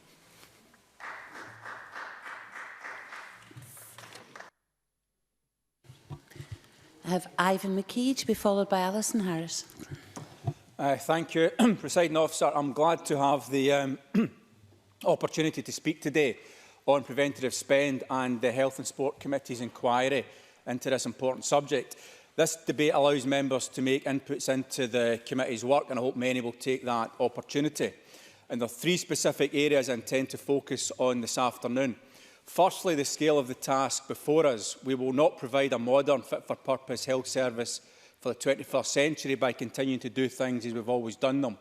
The need for change is compelling. Secondly, the solutions that are available to us, in particular drawn on the work of the Christie Commission, which has been mentioned several times already in the debate. And thirdly, the imperative to shift the political discourse from the language of inputs to the language of results and outcomes. Health services across the UK and across the developed world are facing unprecedented challenges. Indeed, advances in health provision have been the victim of their own success. An ageing population and technological advances in new medicines and equipment means that health inflation, the cost of just standing still, is running well in advance of general inflation. Estimates range from 4.5% upwards. Let me put those numbers into context. The Scottish Government is committed to a health service spend of £500 million over and above inflation for the lifetime of this Parliament, more than that committed by any other party. However, it represents an above-inflation increase of less than 1% a year on the £13 billion annual health budget, around one-third of the increase necessary to match health sector inflation. And it's an easy soundbite to call for tax increases to fund this, but even easier to see that this isn't a sustainable solution. The sums just don't add up. Matching health inflation of 4.5% for just 10 years would require an annual spend increase of more than £3 billion above inflation by year 10, the equivalent of increasing basic income tax by 7%. And this isn't a particularly Scottish problem. All health services face this challenge. The English NHS has gone down the route of increasing privatisation, privatising more than 7% of its services, 10 times the level in Scotland, and is delivering poorer services, a gap of more than 10% in A&E waiting times compared to Scotland. And these challenges are real, but the direction of the solution is also clear, and it isn't cuts to services and it isn't privatisation. The Christie Commission report of 2011 identified 4 principles to underpin reform of public services. Firstly, the integration of service provision, reducing silo working, and the integration of health and social care is a good example of this. Secondly, empowering individuals and communities, and the Scottish Government's Community Empowerment Bill is a welcome move in this direction. Thirdly, the need for public service to become more efficient through technology or the adoption of operational best practice. Christie calls for delivering more with less, and the need for prioritisation of spending which prevents negative outcomes. Christie went as far as stating that 40% of public sector spend was due to fixing problems that could have been prevented by more focus on preventative spend. This is a significant number, some £5 billion across the health service alone. And while it may be ambitious, it gives us a view of the size of the prize.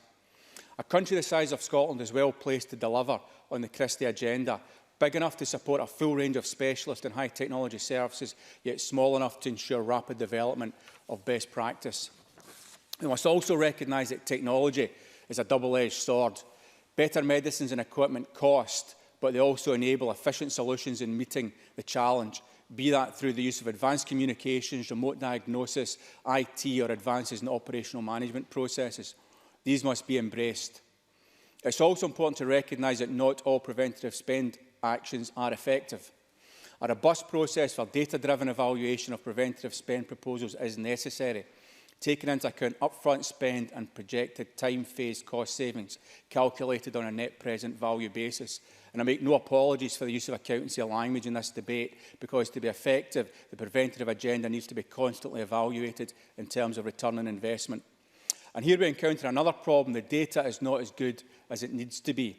In general, there's a surprising shortage of data-driven policy proposals.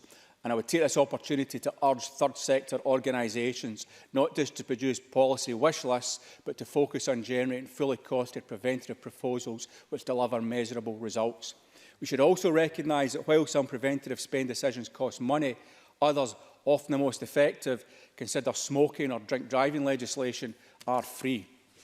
Decisions on health promotion legislation also needs to take into account savings accruing to the public purse, flowing from improved health outcomes. And finally, we need to change the political discourse, a much-needed move away from a focus on inputs towards a focus on outcomes. It's often easy for politicians to announce extra spend on public services, but outcomes are what matter to service users. The preventative agenda has as its core the concept that we can do more with less, that the relationship between inputs and outcomes is not linear, otherwise this discourse is pointless. A continued political focus on inputs serves neither service users nor taxpayers. This will not be an easy transition for us as politicians to make, but it is one we must. Presiding Officer, I hope in my remarks to have outlined the scale of the challenge before us and offered some pointers to the way forward. The preventative agenda offers much to be positive about in improving outcomes and in managing cost challenges. We need to embrace this agenda with some urgency. Thank you very much. Mr McKay, call Alison Harris, to be followed by Richard Lochhead. Mr Lochhead is the last speaker in the open debate. There is time in hand, so... Thank you. Deputy Presiding Officer, problems caused by the abuse of alcohol, tobacco and drugs are major concerns for public health in Scotland, and ways to prevent or even reduce that will have very substantial benefits not only for the individuals affected, but society in general. All three can lead to a variety of social problems, including family tensions, antisocial behaviour, absenteeism from work and financial difficulties. But today, it is mainly the impact that they have on health and well-being that I wish to speak on. Over 60 medical conditions are linked to alcohol use alone. Alcohol is classified by the International Agency for Research on Cancer as a Group 1 carcinogen, the same grouping as tobacco and asbestos. Around 4% of all cancers diagnosed in the UK are caused by alcohol. For cancers of the mouth and throat, it is the second biggest risk factor after smoking. Alcohol is often a factor in coronary heart disease and is a commonly seen factor in the development of anxiety, depression and other mental health issues. Not only can excess alcohol lead to damage to essential organs such as the pancreas, it also has an adverse effect on fertility. Alcohol-related brain damage is another reason why the issues of overindulgence need to be tackled head-on. It is estimated that at peak times, 70% of admissions to hospital accident emergency are alcohol-related. It contributes to over 1,000 suicides a year, and almost half of violent crimes are committed by people believed to be under the influence of alcohol. Over 50% of all domestic violence incidents in the UK are carried out by people who have been drinking. Deputy Presiding Officer, very often dependence on drugs, alcohol and tobacco is highest among those who already have health issues through poor diet and lifestyle. They are major contributors to health inequalities in Scotland. The Scottish Health Survey in 2015 found that alcohol-related mortality is not evenly distributed throughout the population, but is highest amongst those living in the most deprived areas, and there is a clear correlation between levels of deprivation and the rate of alcohol-related admissions. Worryingly, the misuse of alcohol and the start of potential associated health problems can begin at an early age. The trend for people to drink more at home rather than in pubs introduces children to alcohol, although often in a responsible way, but sadly not always. Youth culture too often links alcohol with having a good time. Getting drunk is now far too often the desired effect of an evening out. It is clear that work needs to be done with this age group to counter the alcohol industry's promotion of alcohol to the youth market. Yes. Stuart McMillan. Intervention. Just on that last point regarding working with younger people, but Alison Hillis agree that this is not a new issue. This has been an issue that's been there for some time. It's been there for decades, and it's a difficult nut to crack, and I think we would all accept that. But I think Alison Hillis should generally recognise it's not a new issue. And I think all parties of whichever hue should certainly attempt to work to try to get successful solutions in this particular area. Alison Harris. Well, I would like to thank Stuart McMillan for his question. And yes, I don't think it is a new issue. It is a very long-standing issue. I think it is an issue, unfortunately, that is getting worse in society nowadays, and it is causing more and more problems, sadly, to those that sometimes, are not so well off in society. But I do think it's very important, as you say, we should all work together with a view to going forward and trying to sort this out once and for all. So, as I was saying, with regard to youth culture, perhaps a way of actually trying to help the youth understand what's happening would be through the wider circulation of the excellent leaflet produced by Alcohol Focus Scotland and the NHS Alcohol and Healthy Living, which warns of the dangers caused by drinking alcohol in excess of the sensible drinking guidelines. The harmful effects of smoking are even better known than those of alcohol, and thankfully over the years the number of smokers have steadily declined to around 20% of the adult population. And the ambition of a tobacco-free Scotland by 2034 is very much a work in progress. 34% of adults in the most deprived areas of Scotland still smoke, compared to 9% of those in the least deprived areas. 29.3% of pregnant women in the most deprived areas are smokers at the time of their first antenatal appointment, compared to 4.5% in the least deprived areas.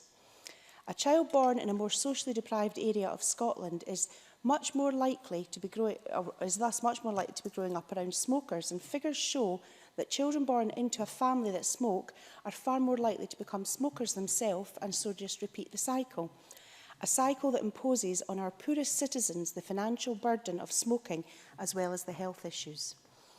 NHS Scotland advise that smokers from deprived areas get less encouragement and social support to quit smoking, and I'm sorry, can I just keep going for a minute, please? And are less likely to be aware of the harm of smoking and of second-hand smoke, and are more likely to be heavy smokers, thus having a stronger nicotine dependence. In my remaining time, I would like to touch upon another aspect of the preventable damage that drugs can cause. My colleague Douglas Ross has today highlighted that the number of people on drugs dying at the wheel is now the same as the number of fatalities who test positive for alcohol, whilst the powers available to the police and courts in dealing with the drug drivers is far less clear than for dealing with drink driving. Drugs, drink and tobacco can shatter lives, break up families and cause untold health problems, many of which lead to premature death. Sadly, the burden of misery caused by them falls heaviest on the poorest in our society. The need to improve public health is one that we all agree must be addressed, and I recognise the importance of the work being carried out by the Health and Sport Committee on the wider preventative health agenda. And I thank Neil Findlay for his motion this afternoon. Thank you. Thank you very much, Ms Harris. I apologise for the minute clock stopping, but I'll be restarting now for the next speaker. I call Richard Lochhead, please. Thank you, Deputy Presiding Officer. That's a relief for your comment there. In terms of this debate, I suspect that the spotlight that was shone upon it is not quite as bright as what may have been otherwise the case had not announcements not been made elsewhere in the UK today. But I expect the general election, if it goes ahead as we all expect, will feature many of the preventative measures that may be required to be addressed to tackle health inequalities and other social ills in this country. Not least the fact that, according to the Institute of Fiscal Studies, a three-child family will lose on average £2,500 per year, while families with 4 children or more will lose £7,000 per year, and 4 million families across the whole of the UK will see entitlements fall as a result of UK welfare policies. So I guess the two issues in the news today, hopefully this debate, but also the calling of our UK general election, are very much interlinked. And I very much welcome this inquiry by the Health and Sport Committee. Of course, as many members have highlighted during their speeches, at the very crux of this debate is a dilemma. It is, how can you feed the insatiable appetite of the NHS for more resources, as more drugs are developed, as people live longer, and so on, but at the same time, try and find the resources to address the preventative measures that we need in the first place to lessen the burden on the NHS. And that dilemma, I do believe, is at the crux of this debate. I don't pretend to have the answers, because we know that, given the current financial climate, there's not a lot of spare resources out there. But it is something that politicians in this Parliament and elsewhere have to wrestle with. We can't ignore it. And I hope the inquiry will hopefully find some solutions to that dilemma as well. And also the fact that this is a multifaceted issue. There's no silver bullet. It's such a complex issue, and many members have addressed many of the different complexities during their speeches today. But I think what we can all agree on, hopefully, is that to address the issue of preventative measures being essential, that we do need bold and ambitious interventions from governments. It is obviously easier for ministers often to stand up and deliver more resources to the NHS than deliver controversial measures, which can sometimes lead to difficult headlines in terms of some of the preventative measures that perhaps have to be taken in society. And as a member of the Parliament back when we debated the smoking ban, I recall at the time how controversial that was, and in many ways divisive. But of course, here we are in 2017 looking back and talking about how it's been such a successful policy. And as the health survey that was published last year showed, in terms of people who say they currently smoke, in 2003 it was 28% of the population, in 2015 it was 21%. Albeit smoking is still a big issue, it's responsible for 128,000 hospital admissions and 13,500 smoking attributable deaths as well. And as other members have also mentioned, lung cancer is expected to be the most common cancer in the years 2023 onwards. I want to use the time available to touch on two issues close to my heart today. One is food, and the other is the need for more sports facilities in Scotland in terms of preventative measures. If we look at Cancer Research UK's recent news release in September 2016, and they highlighted, again as other members have mentioned, that obesity is the UK's second largest single preventable cause of cancer after smoking. And they said that junk food advertising and price promotions are amongst the issues which need to be tackled in terms of food. The charity called for junk food marketing to be restricted, along with price promotions and multi-buy offers on unhealthy food. And it then says, if left unchecked, obesity will lead to a rising tide in ill health, including cancers, and become a crippling burden on the NHS. And there's other statistics in here that we can't ignore, such as Scottish households spend more than any other UK nation on soft drinks at £2.60 per week, compared to the British average of £1.90. So I think there's a lot of difficult decisions and challenging decisions this Parliament, hopefully with more powers in the future, over some of these issues will have to take. But I do welcome the fact that the Scottish Government are committed to a Good Food Nation bill. And the Scottish Food Coalition, of course, have been leading the campaign as to what should be included within that bill. They want a statement of food rights and responsibilities. They want to establish a principle of sustainable development, which ensures the needs of the present are met without compromising the needs of future generations. And they want to establish a statutory food commission with a civil society participation mechanism to promote involvement in policy making, ensuring transparency and collaboration across government departments. So food and tackling some of the issues around Scotland's food culture is at the heart of preventative measures. And I'm delighted in this parliamentary term we're going to debate what should be in that food bill and then take it forward. According to the Food Coalition, legislation that needs to be addressed is the high levels of food insecurity and the reliance on food banks, low wages and insecure working conditions in many parts of the food industry, the ongoing challenge of diet-related illnesses, particularly diabetes, cancer and heart disease, and the impact of these illnesses on health inequalities, including child attainment and quality of life, and, of course, other issues about the food system and the global environmental crisis of climate change, biodiversity loss, and so on. So there's plenty for us, forgive the pun, to get our teeth into in terms of what should be in the food bill. All of it will be related to preventative measures, and there will be tough debates and tough decisions to take. But I hope as a Parliament we're radical, we're bold, and we're very ambitious. The final thing I want to address is the issue of sports facilities.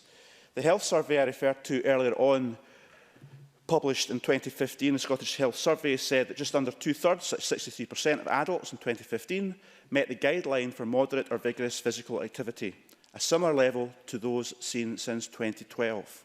So not much progress. In 2015, just under three-quarters, 73% of children met the guidelines on physical activity, a similar proportion to that seen in 2008, 71%, not much progress. And around two-thirds, 68% of children had participated in sport in the prior week, a similar level to that seen in 2014, but lower than 2008. And I turn to my own constituency, where at the moment we have the Murray Sports Foundation trying to raise the funds for a Murray Sports Centre. And they argue that in Scotland, average, there's one sports centre per 33,000 people. In Murray, there are none. Not one designated centre to develop sports for a population of over 95,500. And a Murray Council survey carried out in 2014 found many worrying statistics in terms of access to sports provision in the area. So in terms of preventative measures, I think as a Parliament, as a government, we have to do a lot more to promote sports facilities. The Commonwealth Games have been and gone, and yet we have these statistics. At the moment, Sports Scotland give grants, I understand, limited to £200,000. If a company wants to come to Scotland and invest in creating 30 jobs or 100 jobs, we offer millions of pounds. When it comes to building sports facilities to serve 95,500 people, the grants available are £200,000. This is not just an issue with the Scottish Government policy at the moment. This applies to previous historic policy, but it's something perhaps we have to grasp if we want to be serious about preventative measures and make it easier for people to live healthy lifestyles and access physical activity. So I urge ministers and all of Parliament and all parties to grasp some of these issues. We know there's a competition for limited resources, but we have to be radical, bold and innovative if we really want to take seriously the whole issue of preventative measures. And I do hope Neil Findlay and his committee, and I congratulate him on his opening speech, address some of these fundamental issues to advise Parliament about how to move forward and give the people of Scotland a healthier, better quality of life. Thank you very much, Mr Lochhead. Before we move to closing speeches, I have noted that Monica Lennon, who took part in the debate, doesn't have the courtesy to hear her colleagues in summing up. She's obviously got better things to do with her time. No doubt the front bench will advise her that this has been noted. I now call Anis Sarwar to close for Labour. Mr Sarwar, up to 9 minutes, please. Noted, Deputy Presiding Officer, and I'll ignore what the Minister said in my ear, in jest, I hope. Can I first of all start by agreeing with Richard Lochhead? I think we do need to be bold and radical when it comes to preventative policy and when it comes to tackling inequality. I would like to believe that all of us would have been excited by Scotland listening to a really important debate in Scotland today in this Parliament about prevention rather than talk of another election. But sadly, for those of us who came into politics to talk about inequality, we have to accept that perhaps today's debate is on the back burner while we talk about politics elsewhere. Can I start by thanking Neil Findlay and all members of the Health and Sport Committee for bringing forward this inquiry. I know this inquiry will have support from members right across the chamber and indeed from all political parties, and we look forward to hearing the final findings from the inquiry and thank them for allowing the debate in this Parliament today for all of us to contribute to that process. As Neil Findlay said in opening this debate today, this is an issue that cuts beyond just the health and social care portfolio. It has relevance, yes, to health and social care policy, but also to inequalities. It has relevance with housing, with welfare, with poverty, with education, and so much more. So I hope this is a debate that is listened to and indeed a report that's reflected on, not just by the Minister for Health and Social Care, but actually ministers right across the Scottish Government. I think we have made good progress in Scotland around preventative measures. I think around behaviour and lifestyle, we have made progress, a good example being the smoking ban, which has been a transformative effect in Scotland and something that was replicated across the rest of the UK. I would, though, repeat what Emma Harper said, that doesn't mean there's not still continued challenges, particularly around lung health, so there is more that we can do to take on the effects of smoking. We made progress on alcohol, but we still have 12,800 cases of cancer related to alcohol across the UK each year. We've seen the sugar tax, which has some impact on fizzy drinks, but I do think we have an opportunity to tackle what I think is the next big public health campaign, which is around obesity and diet, and that's why we look forward to seeing the government strategy, and we would encourage the government to make that a bold and radical strategy, and if it is bold and radical, they will have the full support of everyone on the Scottish Labour benches.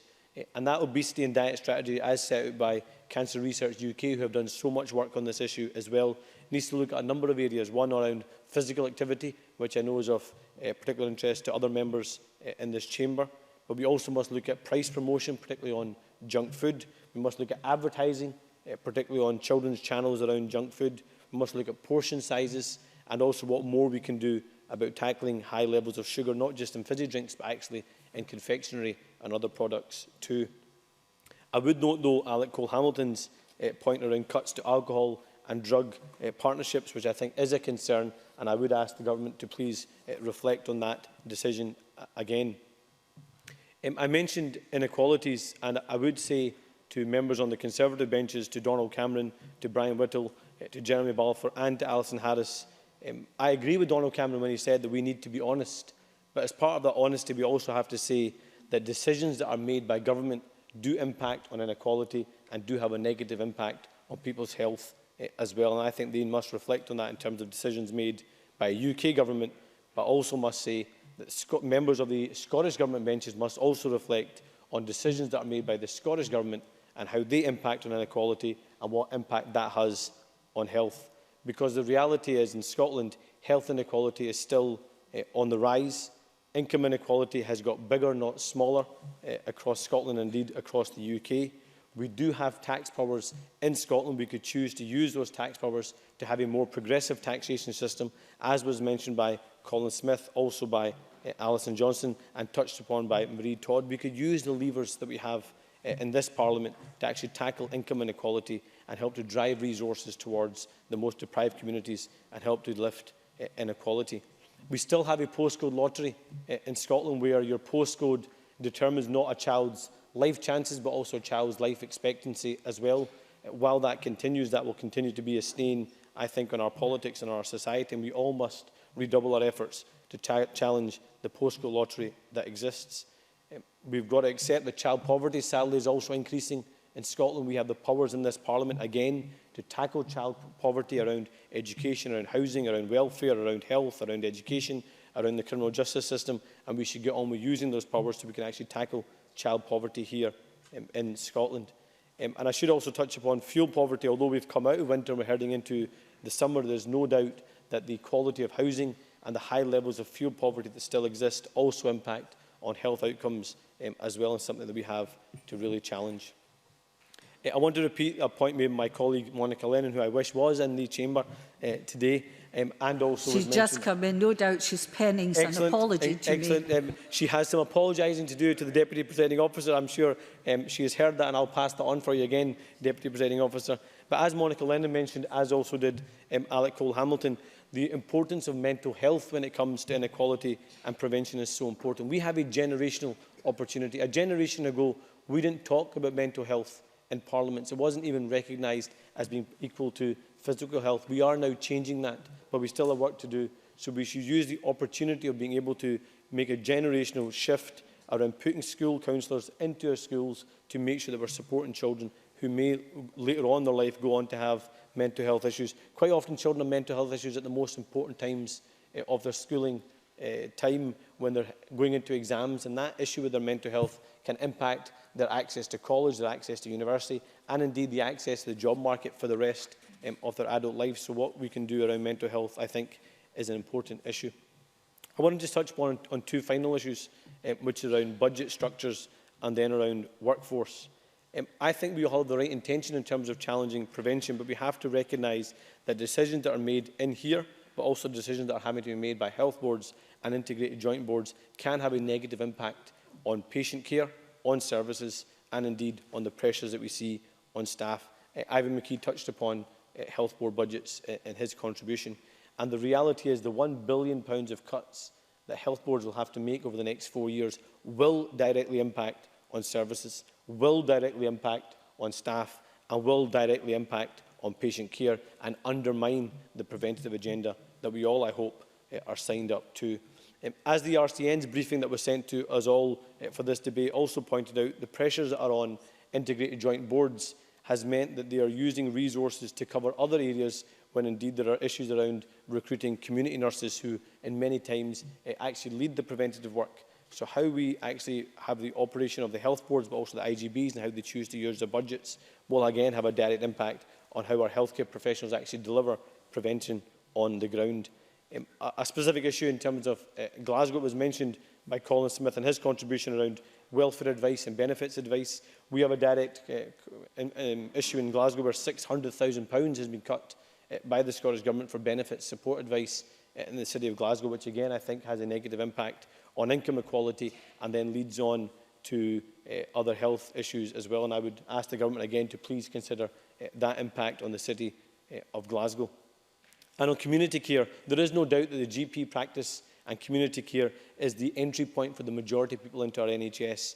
How we overcome the 1 in 4 practices reporting a vacancy, how we fill the vacancies that we have and the shortage we have of GPs, how we use the GP contract process to get more auxiliary support services into general practice, how we use the inverse care law, which was mentioned by Bob Doris, to actually give more support to the more struggling practices. Yes, there should be a universal access to a service, but we should also recognise, if we believe in tackling inequality, that there are some areas and some practices that will require additional resource and additional capacity to help challenge that inequality. And I think the inverse cares law and Professor Graham Watt's work addresses that head on. I just want to end by saying this, Deputy Presiding Officer, I realise I'm short of time, I'm not sure. I've got loads of time. I'll keep going then, Deputy Presiding Officer. I don't think our generosity in the Chamber extends to hearing you ad infinitum. Thank you very much, Deputy Presiding Officer. I'll just address one final issue then, which is around workforce.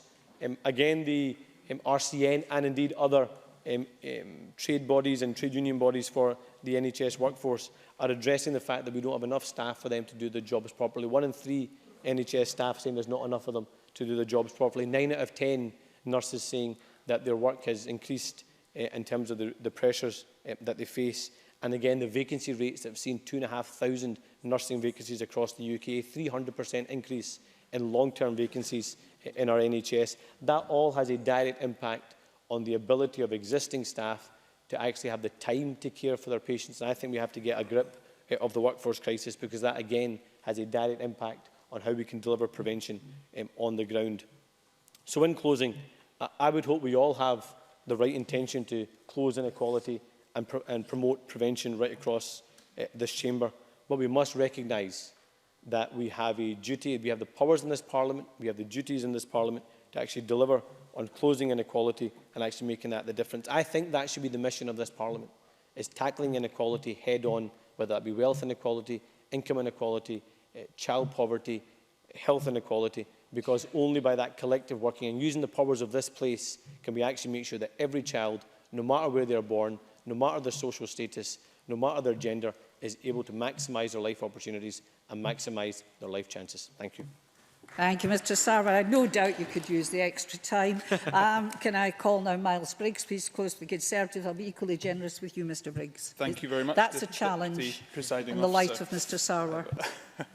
I'm pleased to close today's debate on behalf of the Scottish Conservatives, and I'd like many others in the Chamber, to thank the many organisations that have provided briefings for today, the large number of which are a sign of a level of interest in the work of the Health and Sport Committee on the preventative health agenda.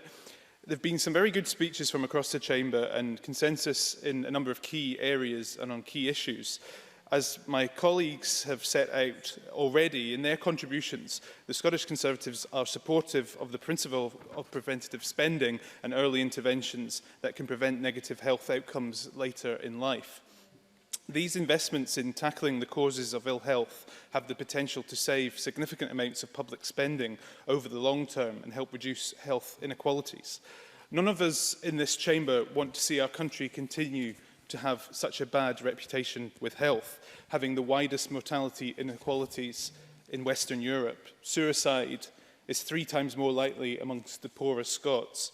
Cancer survival gaps of those living in the most and least deprived parts of Scotland haven't really closed, and stroke mortality rates is at the highest in some of our deprived communities. It's not a record or a reputation any of us in this chamber want to see our country have. And we recognise too that these challenges that face government as they seek to shift health spending away from acute care towards preventative investment does present many challenges. I think Ivan McKee made some very important points during his contribution.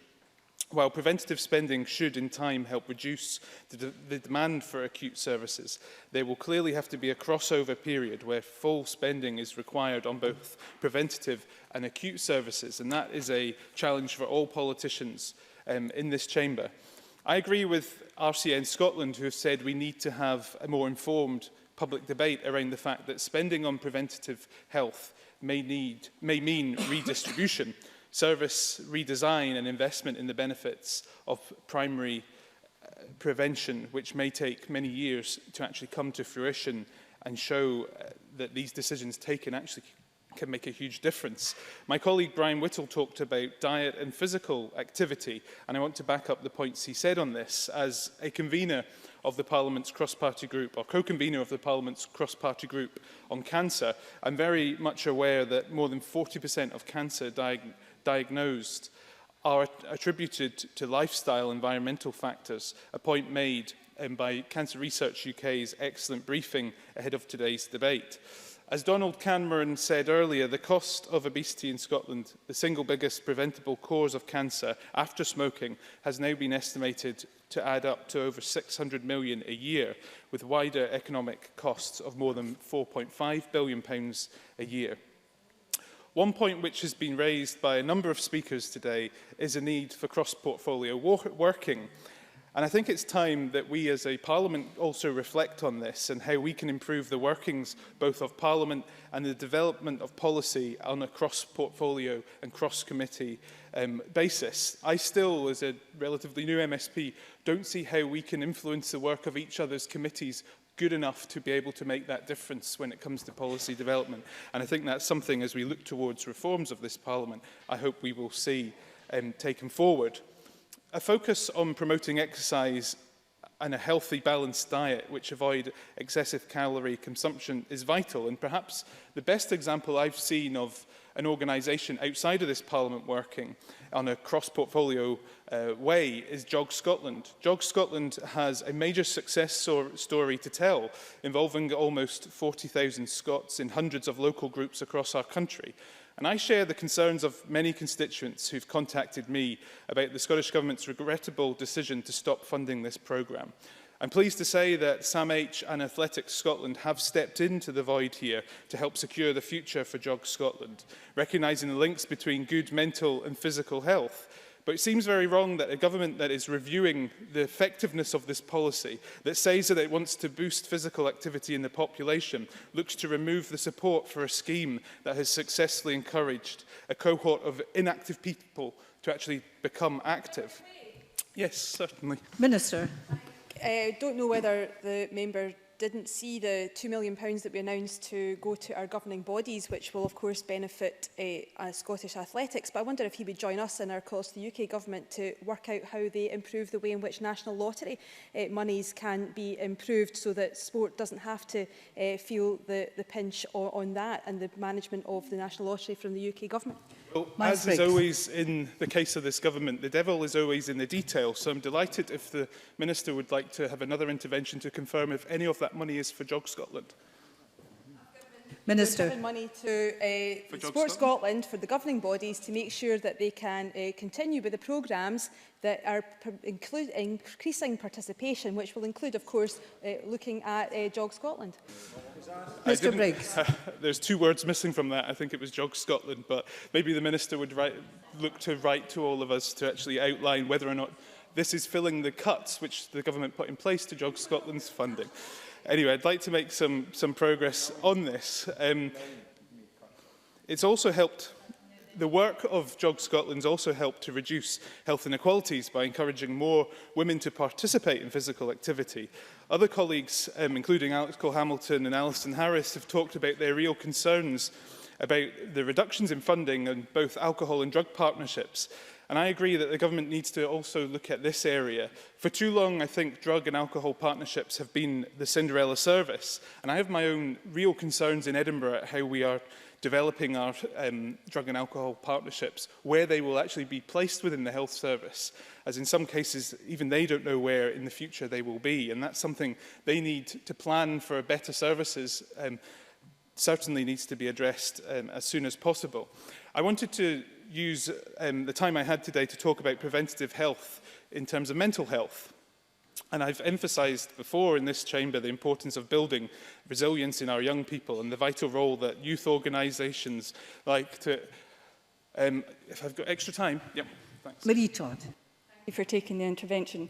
As you know, Miles Briggs, I worked in mental health for 20 years, and in the time that I worked in mental health, the most significant impact I saw on the health of the people that I worked with was the welfare reform brought in by your government, by the Tory Lib Dem coalition between 2010 and 2015.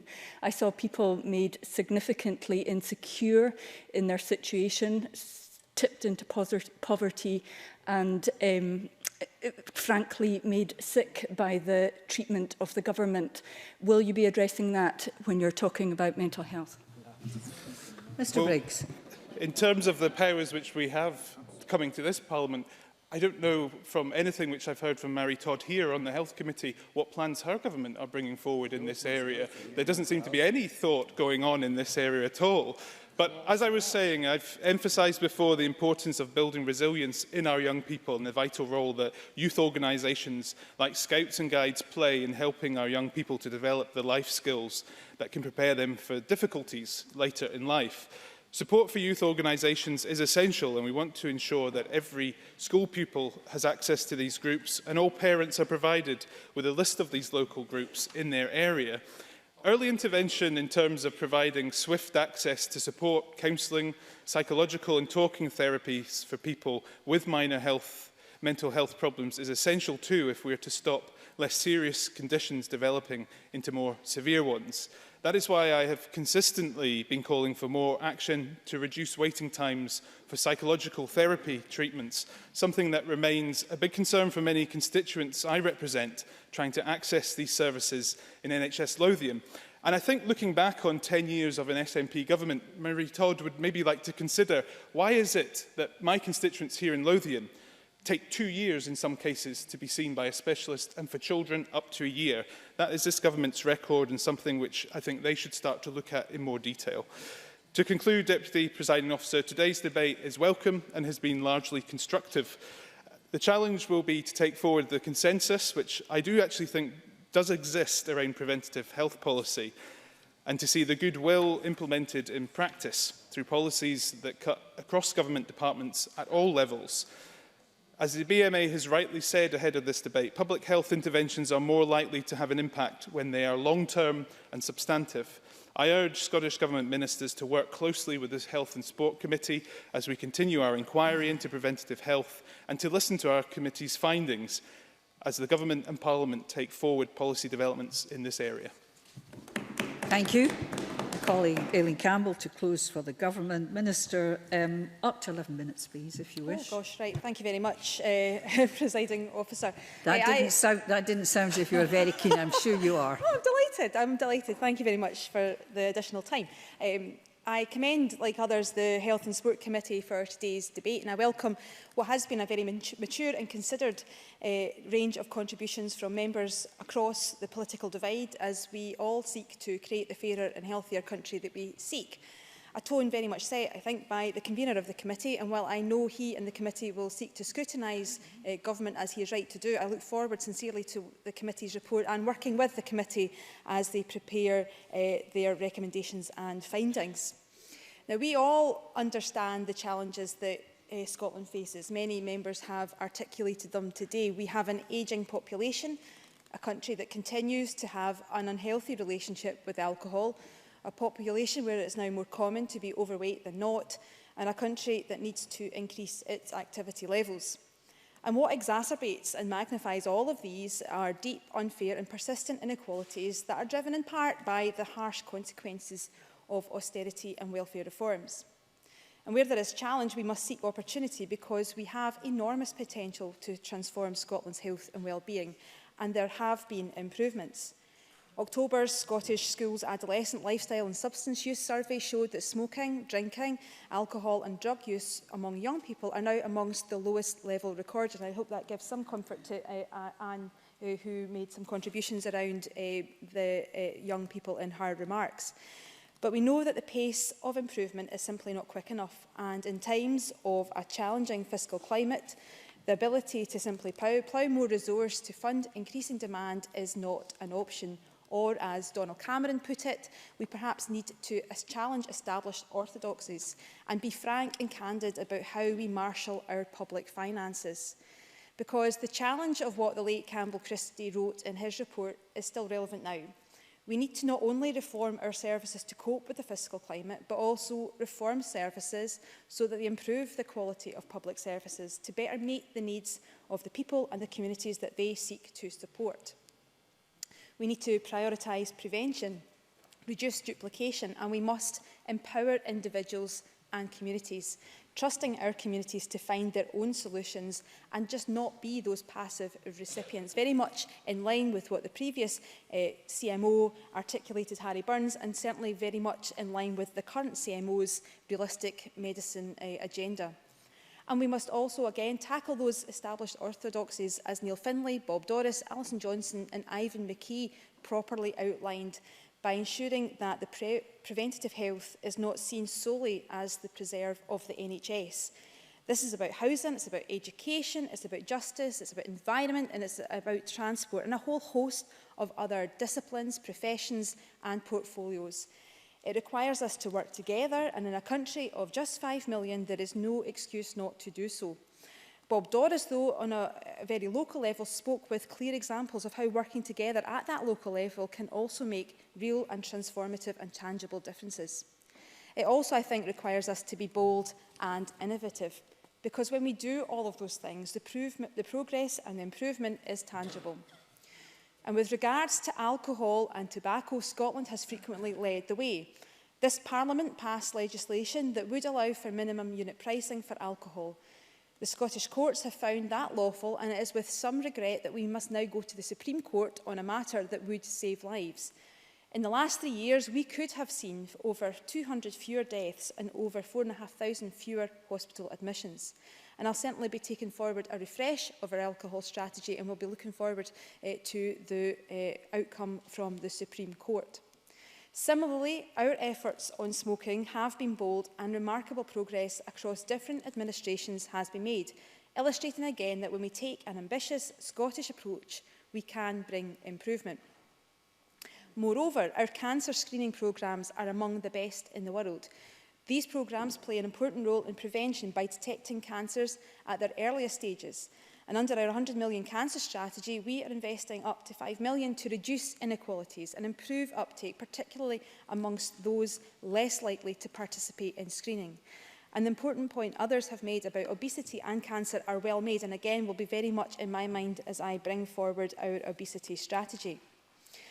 And we're also seeing real progress and successes with our vaccination programmes and achieve some of the highest uptakes in Europe. Around 3 million vaccines are administered annually in Scotland, which helps to protect against a wide variety of disease. And these are hugely effective preventative programmes, second only to clean water in their value to disease prevention. And again, loosely related to that, I also echo the comments made by Marie Todd about the welcome progress on PrEP. And with my colleague Maureen Watt here, collaboration and innovation has been the hallmark of the approach to our mental health strategy, because we must treat mental health with the same priority and drive we give to physical well-being, intervening early to prevent issues developing whilst ensuring anyone needs only ask once to get the help they need fast. And to support our strategy over the next 5 years, we have committed £35 million for 800 additional mental health workers in key settings. And in response to Monica Lennon, we've also an ongoing review of PSC and will investigate what evidence tells us works. Many members have also called on us to be innovative around what I agree with Anna Sarwar is one of the most pressing public health challenges in Scotland, that is obesity. And again, echoing the comments made by a whole host of members on this topic, I sincerely look forward to engaging with all members on this as we bring forward the consultation, looking to ensure that we can have that innovation that is needed to address this challenge that Scotland faces and the ongoing health challenges that presents to our NHS. An issue that has also been discussed today and in this debate has been around measurement, very strongly articulated by Ivan McKee, and he is right about the need for robust data to guide policy, particularly when there are challenges around public finances. We need to ensure that we can invest with confidence around what works. Moreover, though, we launched in September last year an independent review of health and social care targets and indicators chaired by Sir Harry Burns, and Sir Harry will offer an initial report soon. His report will begin to set out proposals that ensures our targets and indicators support our strategies for the improvement of health and social care outcomes, the future of the NHS and social care services, and support best use of public resources. That review has taken a whole system approach to measuring health and social care, with prevention being a part of the agenda focusing on upstream determinants of well-being. Presiding Officer, I wanted to touch on the contributions of both Alison Johnson and Marie Todd, who powerfully articulated the damaging impact of welfare reforms. And I think illustrated very starkly the cruelty of some of the measures by highlighting the limitation of tax credits to the first 2 children in a family and the absolute callousness of the rape clause. And I mention this because I find it absolutely astounding that some members in this debate have had what I think has been the audacity to criticise the baby box, which has the aim of giving all children the very best start in life, and remain absolutely silent on the issue of the rape clause. I think it is hypocritical, and it's regrettable in what I think has been a very consensual debate that has not been two areas of argument that they have not sought to reconcile. The Cabinet Secretary... Okay. Monica Lennon. would the Minister agree with me that I know I'm back, rather than not feeling very healthy in this debate, but would the Minister agree with me that it's not a case that some people are choosing to remain silent on the rape clause? They actually support the cap on child tax credits, and they support that a rape clause is a way to address that? And I had a lovely note of apology, Minister. And I'm pleased that Monica Lennon has managed to get back to this debate, because I think the point that she raises is a very important one indeed, that actually the issue of silence isn't because they disagree. I think there are too many members who seem to agree but don't have the courage of their convictions to simply come out and say it, and at least be bold enough to defend what I think is the indefensible. And I think members across the chamber agree with that. But we in these benches do disagree with the rape clause, and to pay tribute to the work that Alison Thewlis in particular has done on highlighting this issue. And this is why the Cabinet Secretary has written to the UK Government saying that we will not distribute Whitehall guidance as it stands to the Scottish NHS on this issue. Alison Johnston and Marie Todd are also right to talk about inequalities, because imagine what we could do as a government if we didn't have to spend £100 million a year on welfare mitigation. But this government is also taking action on tackling inequalities with our Fairer Scotland Action Plan, setting out the things we need to do to make the changes that we need, and decisive action to reduce poverty and child poverty, including massive investment in childcare in early years, delivering 50,000 affordable homes over the parliamentary term, and free school meals to primaries 1 to 3. So overall, Presiding Officer, the health of Scotland is improving, and we should celebrate the fact that people are living longer and healthier lives. But the benefits of these improvements are not felt equally. What is clear, though, during this debate is the ambition to do better. Our ambition is for a fair, smart, inclusive Scotland where everyone can feel at home and where there is genuine equality of opportunity for everyone. We must seek to use all the levers at our disposal to improve community health, social security, community empowerment, housing and education. They are interlinked, and success is dependent on us working across traditional boundaries. This is a complex area, but the prize of a healthier, fairer nation is worth working hard for. And on that basis, I look forward to the conclusions of the committee and working with them on the aims and ambitions that I think we all share. Thank you. Thank you very much. I call on Claire Hawkey to close for the Health and Sport Committee, if you can, till 4:59 or thereabouts, Ms Hawkey. Speak slowly. I will do my best, Presiding Officer. And before I begin, I would like to refer members to my register of interests. I want to thank you, Presiding Officer. And on behalf of the Health and Sport Committee, it is my pleasure to close this debate. This has been our first debate since the Easter recess, and it's refreshing to witness the benefit the holidays have had on some of the members across the chamber. Although with the news earlier today, some of us might feel much more weary than we did at 9 o'clock this morning. We have had a thoughtful, helpful and informative debate, during which, for the most part, there's been a most welcome outbreak of consensus. Members have spoken on a wide range of subjects during this afternoon's debate. Donald Cameron made reference to the health inequalities between rich and poor in our society, and how we need to work across the chamber to challenge this. Brian Whittle spoke about the importance of physical activity, a cause I know is very close to his heart, and its place in improving and maintaining health. Bob Doris spoke about housing, and housing that is fit for purpose, and its importance in the preventative agenda. Emma Harper spoke about targeted interventions that have already helped to improve health outcomes and to reduce mortality, and about the importance of team working in achieving those goals. Alison Johnson spoke about the impact child poverty can have on health outcomes and the importance of income maximisation in tackling child poverty, and the proven monetary benefits to families of these programmes.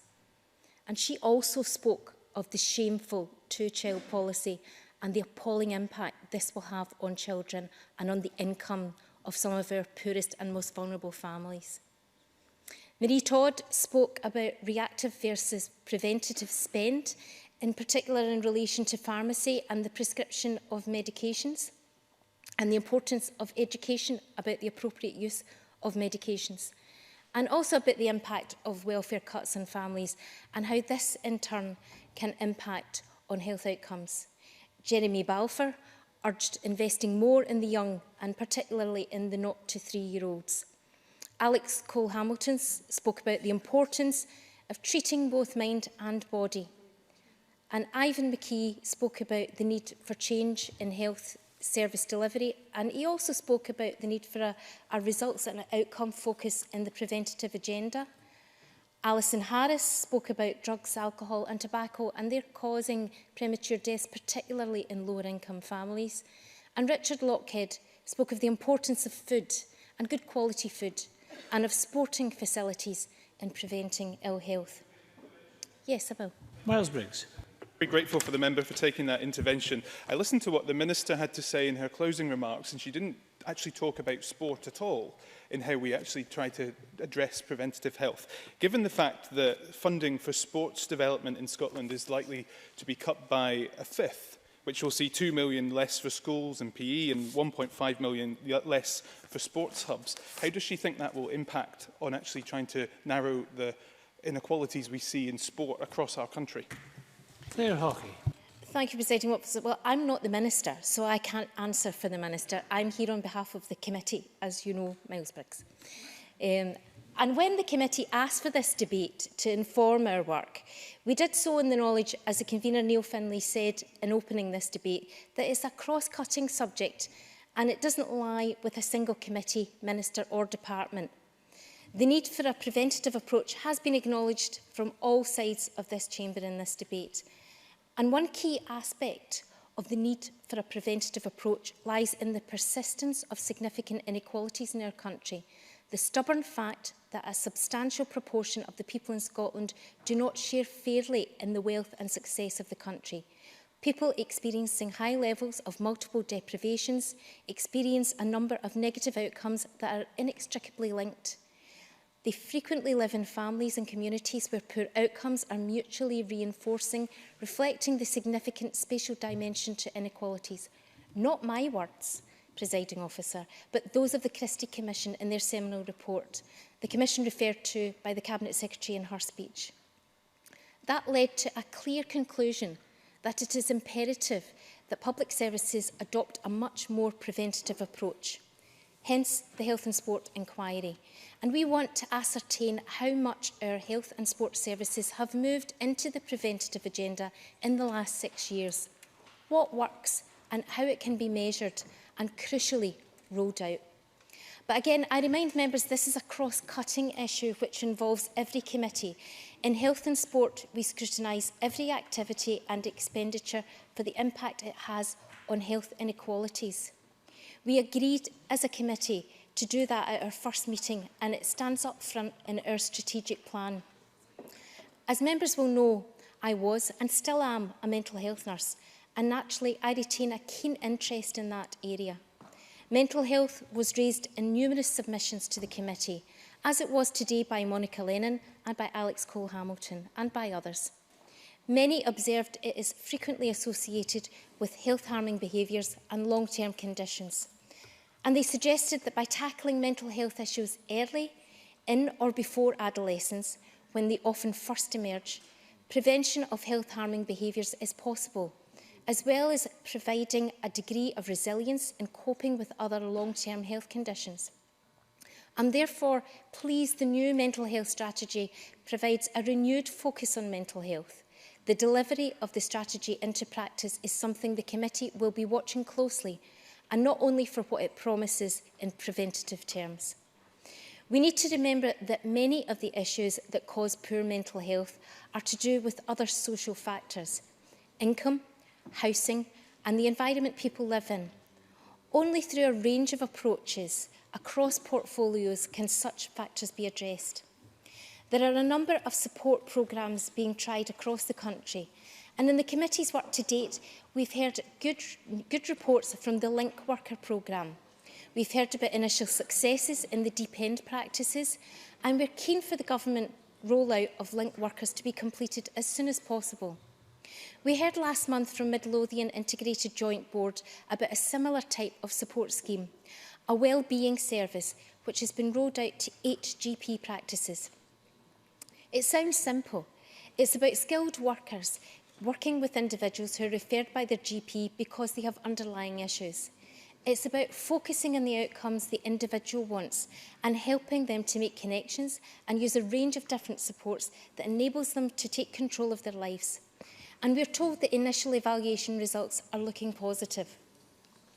We've also heard about an organisation in Midlothian with a fantastic name, Pink Ladies First, which is in effect a self-help group where people use their own experience to support one another.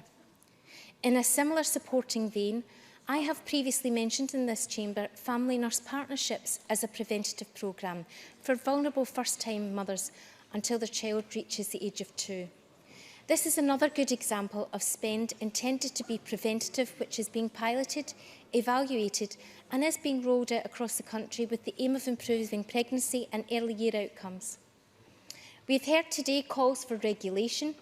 Submissions to us made the same point, highlighting potential levies on soft drinks and the regulation of formula milk adverts, to name but 2. We've also had comments around the responsibility of public bodies across the board to think system-wide, with a community focus in what they should stop doing and an approach which would be in tune with realistic medicine principles. The committee are grateful for the opportunity to involve all these issues, and we are grateful for the contributions that have been made today. And after today, we will consider how best we can proceed with this inquiry and identify what we consider to be preventative spend and preventative expenditure, how it can be planned, funded and measured. We will grapple with counterfactuals, failure demand and false dichotomies, and we will report our findings and suggestions to Parliament by the end of 2017. Yes, Mr Doris. Bob Doris. You mentioned open to suggestions for things the committee might look at, and sport's been a theme that's come up quite often this afternoon. Quite often sports investment via proceeds of crime or cash back for communities. There are whole pots of cash out there, not always at the Health and Sports Committee's scrutiny. I wonder if the committee would give consideration to how that money is directed at areas of deprivation and low physical activity, because actually I think maybe there has to be more of a targeted approach in relation to sporting opportunities in those areas. I can certainly think of local organisations in my area, and I'm sure the Deputy Convener of the Health and Sport Committee's area that would definitely benefit from that. Claire Hawkey. I thank Mr Doris for that intervention, and certainly I think he raises a very interesting point. I'm well aware in my own constituency of some of the cashback initiatives and the positive impact that has had on particularly community sporting clubs. And I certainly think that the committee would welcome the opportunity to look at that, now that you have raised that here in the chamber. And part of the reason that we were having this debate today was obviously to encourage debate and sharing of ideas across the chamber from members of different committees who may not be able to input directly into the Health and Sport Committee. So I thank Mr Doris for that intervention. Presiding Officer, in closing, can I again thank all contributors today and thank our witnesses who have assisted us orally and with written submissions. Can I thank our researchers for their support, and most of all thank all of those who work in our health and social care services looking after our citizens of Scotland. We owe them a huge debt, and the least we can do is to ensure that the policies we have identified and agreed upon are delivered quickly and fairly. And I commend this motion to the Chamber.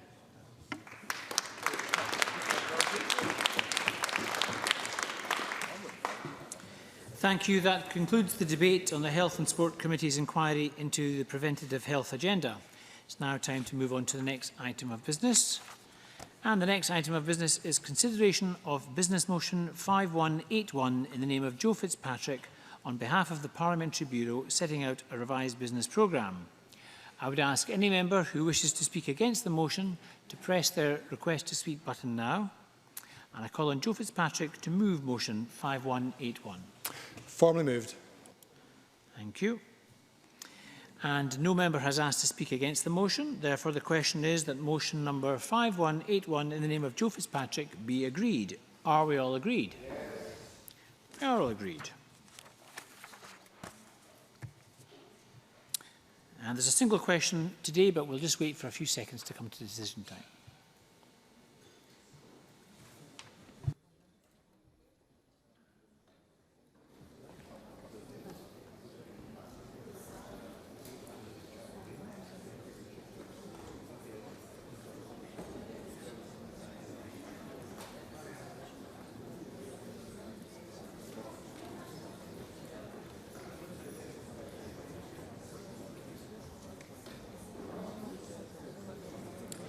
And the question today is that motion 4948 in the name of Neil Findlay on behalf of the Health and Sport Committee on its inquiry into the preventative health agenda be agreed. Are we all agreed? Yes. We are all agreed. And that concludes decision time. We'll now move on to members' business in the name of Christine Graham, and we'll just take a few moments for members to change seats.